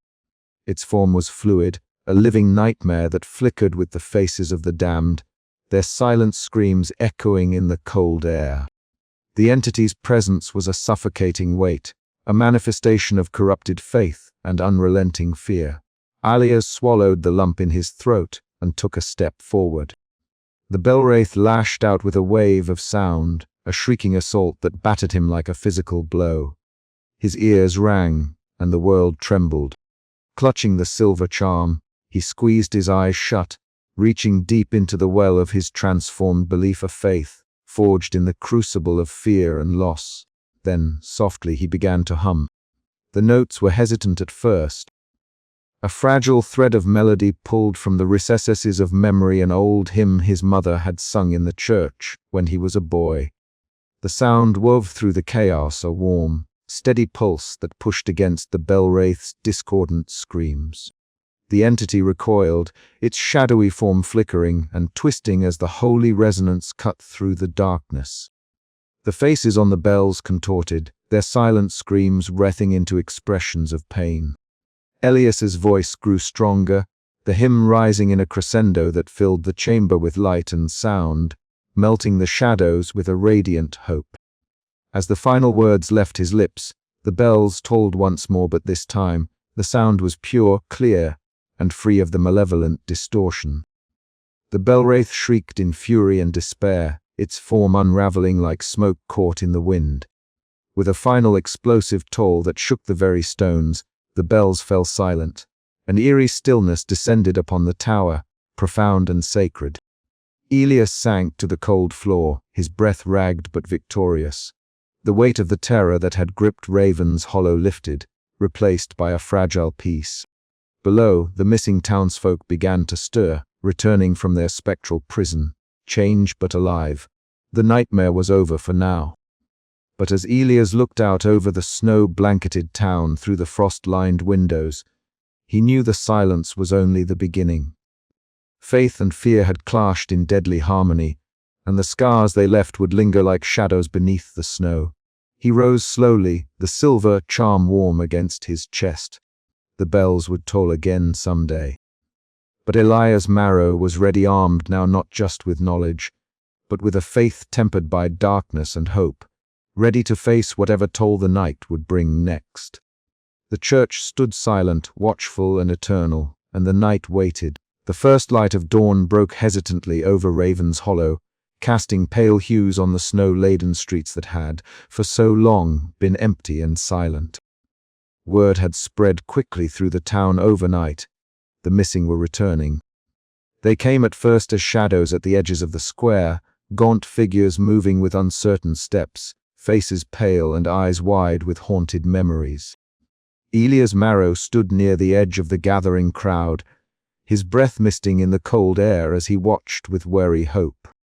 The townsfolk had been gone for what felt like an eternity, swallowed by the night and the malevolent force tied to the church bells. Now, here they were back, but irrevocably changed. Mara Devlin was the first to step forward, her tall form resolute beneath the weight of her clerical robes. Her sharp eyes scanned each returned soul with a mixture of sorrow and determination. "Come inside," she urged softly, beckoning them towards the sanctuary of the church. Inside, the air was thick with the scent of burning incense and the faint chill of the stone walls. Marek knelt beside a woman whose hands trembled uncontrollably, chanting prayers that wove through the silence like threads of light. Elias moved quickly to attend to a man whose skin bore a strange, bruised pattern that pulsed with an unholy glow beneath the surface. Despite his usual skepticism, Elias found himself shaken by the tangible weight of their suffering. The community hall soon became the heart of healing and reckoning. The room was filled with the murmurs of whispered stories, tentative steps toward understanding the horrors endured. Elias stood before the gathered crowd, his voice steady but weighted with the scars of recent nights. "We have faced darkness," he began, "and it sought to break us, to turn our faith to fear. But we endured. We stand here, together, not as victims but as survivors. Our wounds remind us of what was lost and what we must protect." Jonas Pike, ever the pragmatic protector, stood beside Elias, his soot-stained hands clenched tightly. "It's not just about faith," Jonas said quietly. "It's about each other. We keep each other safe. That's how we fight back." The tension in the room eased, replaced by a fragile hope. It was clear that the battle was won, but the war against fear and doubt had only just begun. The scars bore witness to the cost, but they also told a story of resilience. As twilight draped the town in a soft veil, Elias found himself drawn once more to the graveyard where Clara Marrow rested. The snow lay thick over the stones, muffling the world into a quiet reverence. He knelt beside her tombstone, the cold biting through his gloves as he brushed away a layer of snow. "I promised to protect this town," he whispered, voice raw with emotion. "To honor you and all we've lost. I will not let the darkness take hold again." The church bells remained silent, their menace quelled but not forgotten. The night's stillness was a fragile peace, a promise held in the breath between heartbeats. Elias rose, resolve hardening like the winter ice beneath his feet. The road ahead was uncertain, fraught with the shadows of past fears and the weight of new responsibilities. But with Mara Jonas, and the town gathered in tentative unity. There was a flicker of light, small, but unyielding. Raven's Hollow had been tested by terror and betrayed by its own faith, yet it endured. In the crucible of despair, Elias found a new path, one forged not by blind belief, but by courage, empathy, and the unbreakable bonds of community. The bells might toll again someday, but when they did, the town would be ready. For now, the silence held, and with it, the promise of dawn. Snow fell steadily over Raven's Hollow, muffling the world in a cold, white silence that belied the turmoil still simmering beneath the surface. Inside his small, weather-worn home, Elias Marrow sat by the frost-laced window, the pale light of a single candle flickering over the pages of his journal. His pen moved steadily, tracing the tangled web of thoughts and memories that had haunted him since the bells fell silent. He wrote of fear raw, palpable, and suffocating. He wrote of faith shattered, fragile, yet stubbornly persistent. The scars left by the bell-wraith's terror were not only etched on the faces of the townsfolk or in the empty chairs around the supper tables. They were etched deep within the heart of Raven's Hollow itself. Elias knew the physical wounds would heal with time, but the emotional ones were more tenacious. They clung to the soul like the relentless winter chill outside. Across town, the Gothic church stood shrouded in shadow, the once ominous silhouette softened now by the gentle fall of snow. Mara Devlin moved with quiet purpose through the nave, her footsteps muffled by the ancient stone floor. The chill in the air was biting, and her breath came in soft clouds as she whispered prayers and blessings. Holy water sprinkled from her fingers, tracing shimmering droplets over the pews, the altar, and the worn stone statues that had long watched over the congregation. "May these walls be sanctified anew," Mara murmured, her voice steady despite the weight of recent events. The church had been a battleground, a place where faith and fear had clashed violently. Now it must become a sanctuary once more. Yet a trace of unease lingered in the air, a reminder that darkness could return when least expected. Outside, the forge's glow flickered against the encroaching twilight. Jonas Pike leaned against the doorframe of his smithy, the familiar heft of his hammer resting on his shoulder. His eyes scanned the darkening treelin, muscles taut beneath soot-stained hands. The disappearances had ended, but the memory of the bell-wraith's threat lingered, like a shadow waiting to pounce. Jonas's protective instincts remained sharp. He knew the town's fragile peace depended not only on faith or ritual but on vigilance. The community hall was a modest structure, its walls bearing witness to generations of gatherings, celebrations, and debates. Tonight it was filled with a cautious assembly of Raven's Hollow's residents. Faces lined with fatigue and suspicion exchanged wary glances. The wounds inflicted by fear and distrust had left the town fractured. Some eyed Elias as a harbinger of truths too terrible to face. Others clung tightly to Mara's spiritual guidance, desperate for reassurance. "We must not let the past dictate our future," Mara addressed the room, her voice calm but resolute. "The darkness sought to divide us, but together we are stronger." Elias nodded quietly, sensing the fragile thread of hope that bound them all. Yet he knew healing would be a slow, painful process. Some scars were visible, but many ran deeper, etched beneath the snow, beneath the surface of everyday life. Back in his study, Elias closed his journal with a sigh. He rose and walked to the window, gazing out at the snow-blanketed streets. The silence was profound, but it was not empty.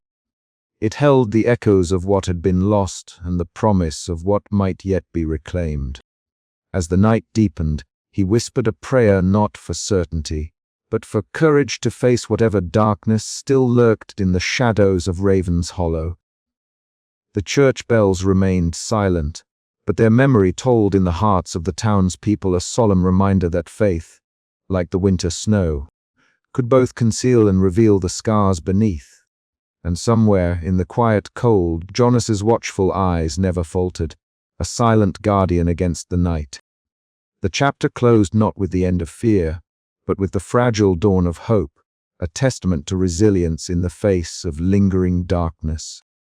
Yet the question remained, could Raven's Hollow truly heal, or would the scars beneath the snow forever mark its soul? As Elias turned away from the window, the wind whispered softly outside, carrying with it the faintest echo of a bell's toll, an unanswered question hanging in the stillness. The dawn broke over Raven's Hollow with a tentative softness, the sun's pale light casting long, delicate shadows across the snow-blanketed town.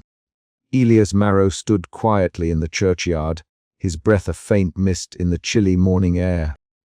The towering Gothic spires of the church loomed high, their dark silhouettes softened by frost and the gentle glow of the new day.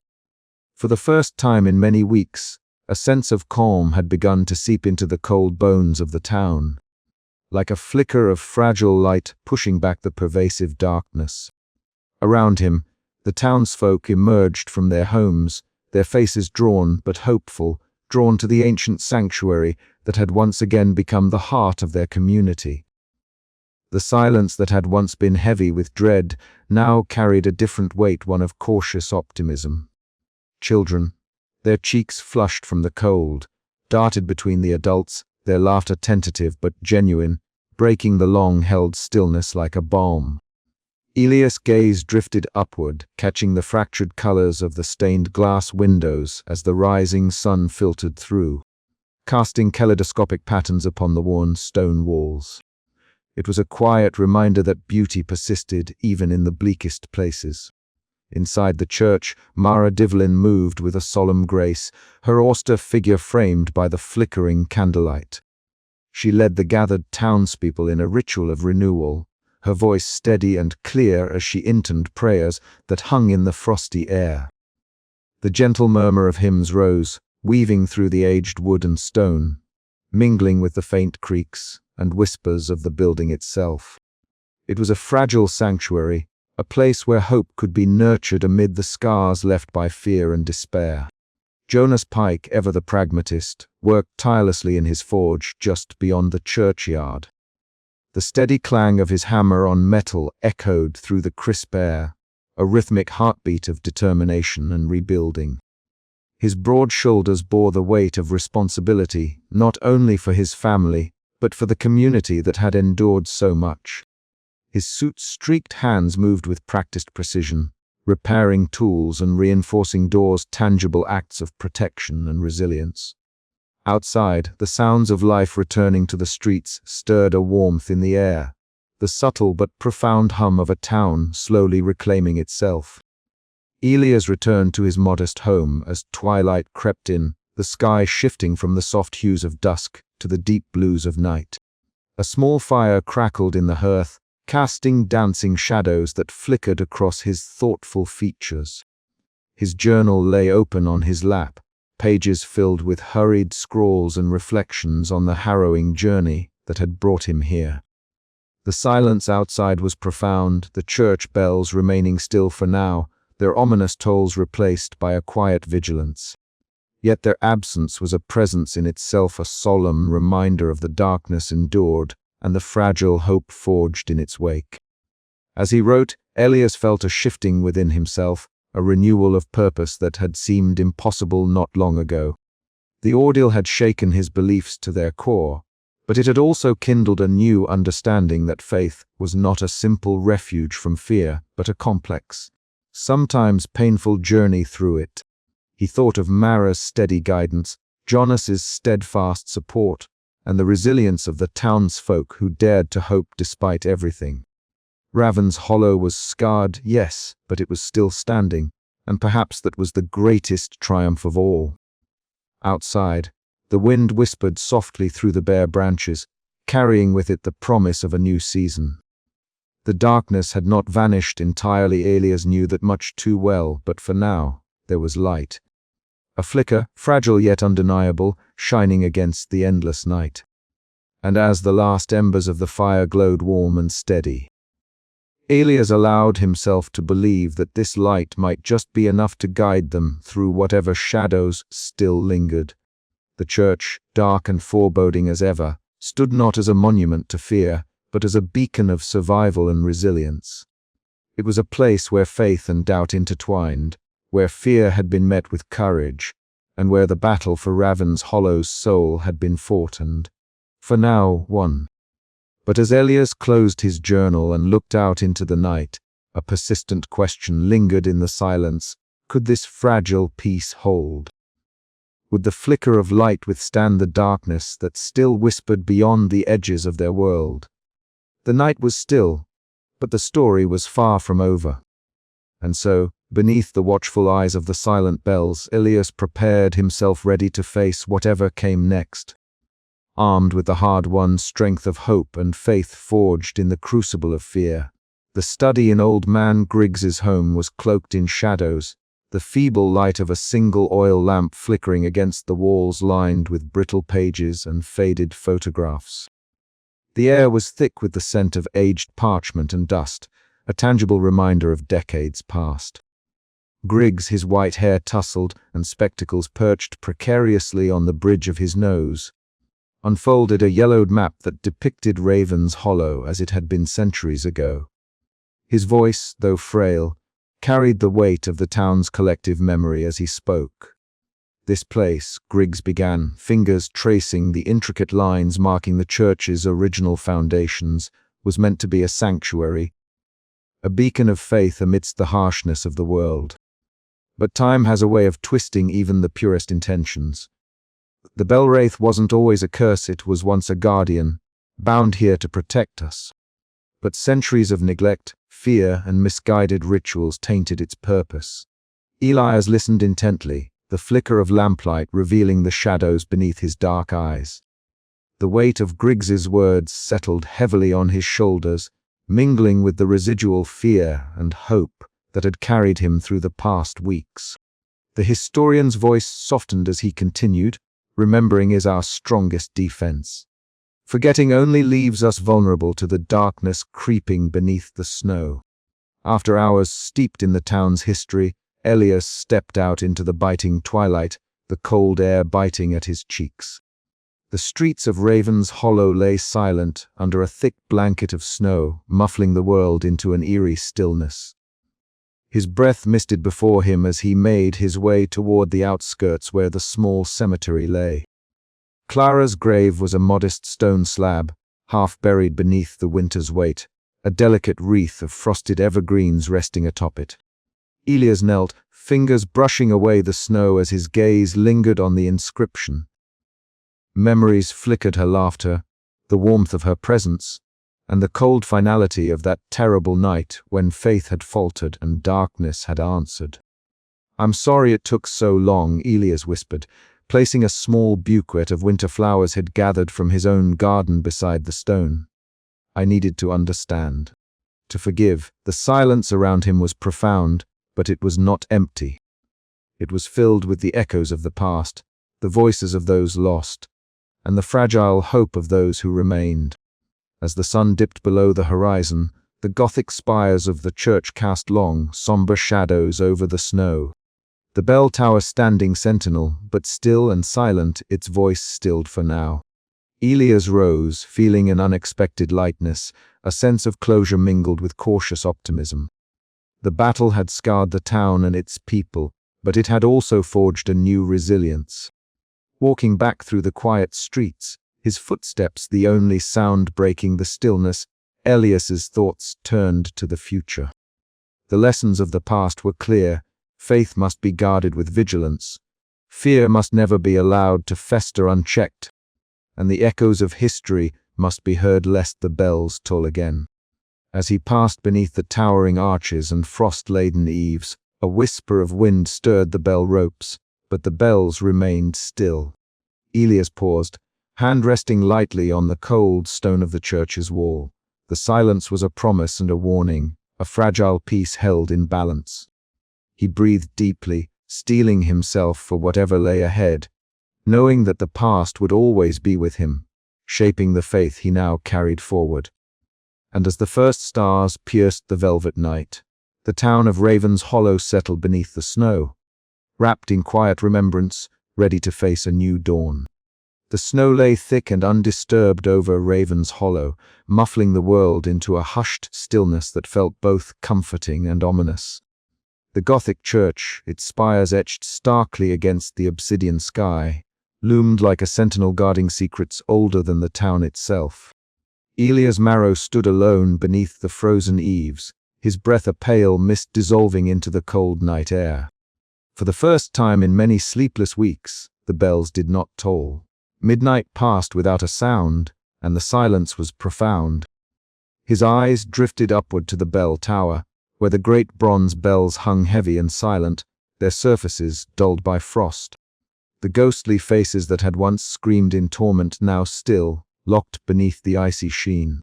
The absence of their dreadful cries was a balm to the town, a promise of peace, yet in Elias's heart, a cautious unease lingered. The battle had been won, but the war against fear and darkness was far from over.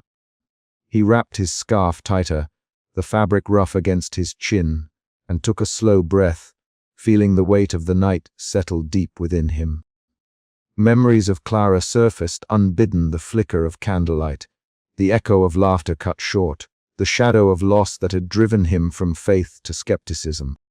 Yet here, beneath the church's looming shadow, that skepticism had been tested and reshaped. Faith was no longer a certainty, nor was it a shield.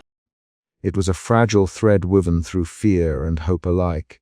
From the church's heavy oak doors came the soft glimmer of candlelight. Mara Devlin emerged, her robes trailing lightly on the snow, a quiet smile touching her lips as she caught sight of Elias. Her eyes, sharp and penetrating even in the dim glow, held a steady warmth. She approached with deliberate steps, carrying a small lantern that cast flickering shadows on the stone path. "The town breathes easier tonight," Mara said, her voice low and steady, "but we must not forget the cost. Darkness does not disappear. It only waits for a crack to slip through."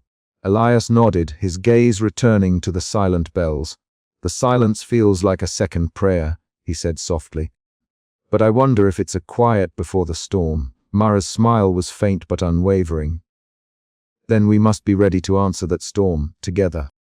Faith, like the bells, must be kept alive even if only in whispers." As they spoke, the faint crunch of footsteps approached. Jonas Pike appeared from the shadows, his broad frame outlined against the snowy street.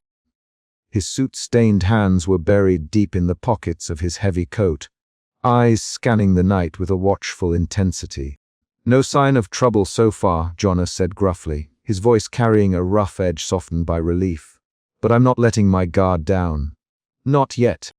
Elias clapped a hand on Jonas's shoulder, a gesture of solidarity and gratitude. "Neither am I. This town has endured much, but it's stronger for it." The three stood in shared silence, the cold pressing in around them. The church's dark silhouette a reminder of the night's horrors and the hope that had sprung from them. Above, the bells remained still, their silence a fragile truce with the shadows. Inside the church, Marek knelt before the altar, lighting candles with deliberate care. The flames flickered, casting dancing shadows on the ancient stone walls etched with faded inscriptions and worn carvings. Her whispered prayers wove through the still air, a plea for protection, healing, and vigilance. Each flame was a small beacon against the lingering darkness, a symbol that the spirit of Raven's Hollow endured. Outside again, Elias pulled his journal from his coat pocket, the worn leather cover creaking softly as he opened it. His pen hovered over the page, fingers trembling slightly not from cold, but from the weight of memory and the uncertain future. He began to write, his words flowing steady and sure. "The bells are silent tonight. The town breathes in this moment of peace, fragile as the snowflakes that fall. Yet beneath the quiet, a warning hums, a reminder that darkness, once awakened, may never fully sleep. Faith has been tested, fear confronted, and sound turned to weapon and shield alike. We stand now at a crossroads, where belief and doubt intertwine, and the fate of Raven's Hollow rests in the balance." A sudden gust of wind swept through the streets, stirring the snow in swirling eddies. Elias shivered involuntarily, his eyes flickering toward the bell tower once more. Though silent, it seemed to watch him, the ghostly faces frozen in bronze, a silent chorus of warnings and memories. "Whatever comes," he murmured, "we will face it. Together, the church bells, though still, had spoken their final toll, for now not with screams or terror, but with a quiet that held the promise of endurance. Midnight's stillness was a fragile peace, a breath drawn between the chapters of a story still unfolding. And as Raven's Hollow settled beneath its blanket of snow, its people wrapped in cautious hope and the scars of the past, the night whispered of battles yet to come, of faith forged anew in the crucible of fear and of the unyielding courage that would face the darkness when it returned. The midnight bell would toll again someday, but when it did, Elia's marrow and the town of Raven's Hollow would be ready. For now, the silence was enough. The snow continued to fall and the church stood watchful, a dark silhouette etched against the quiet sky, a monument to a night when faith and fear had clashed in deadly harmony, and a testament to the resilience that followed. The end was not an ending but a promise,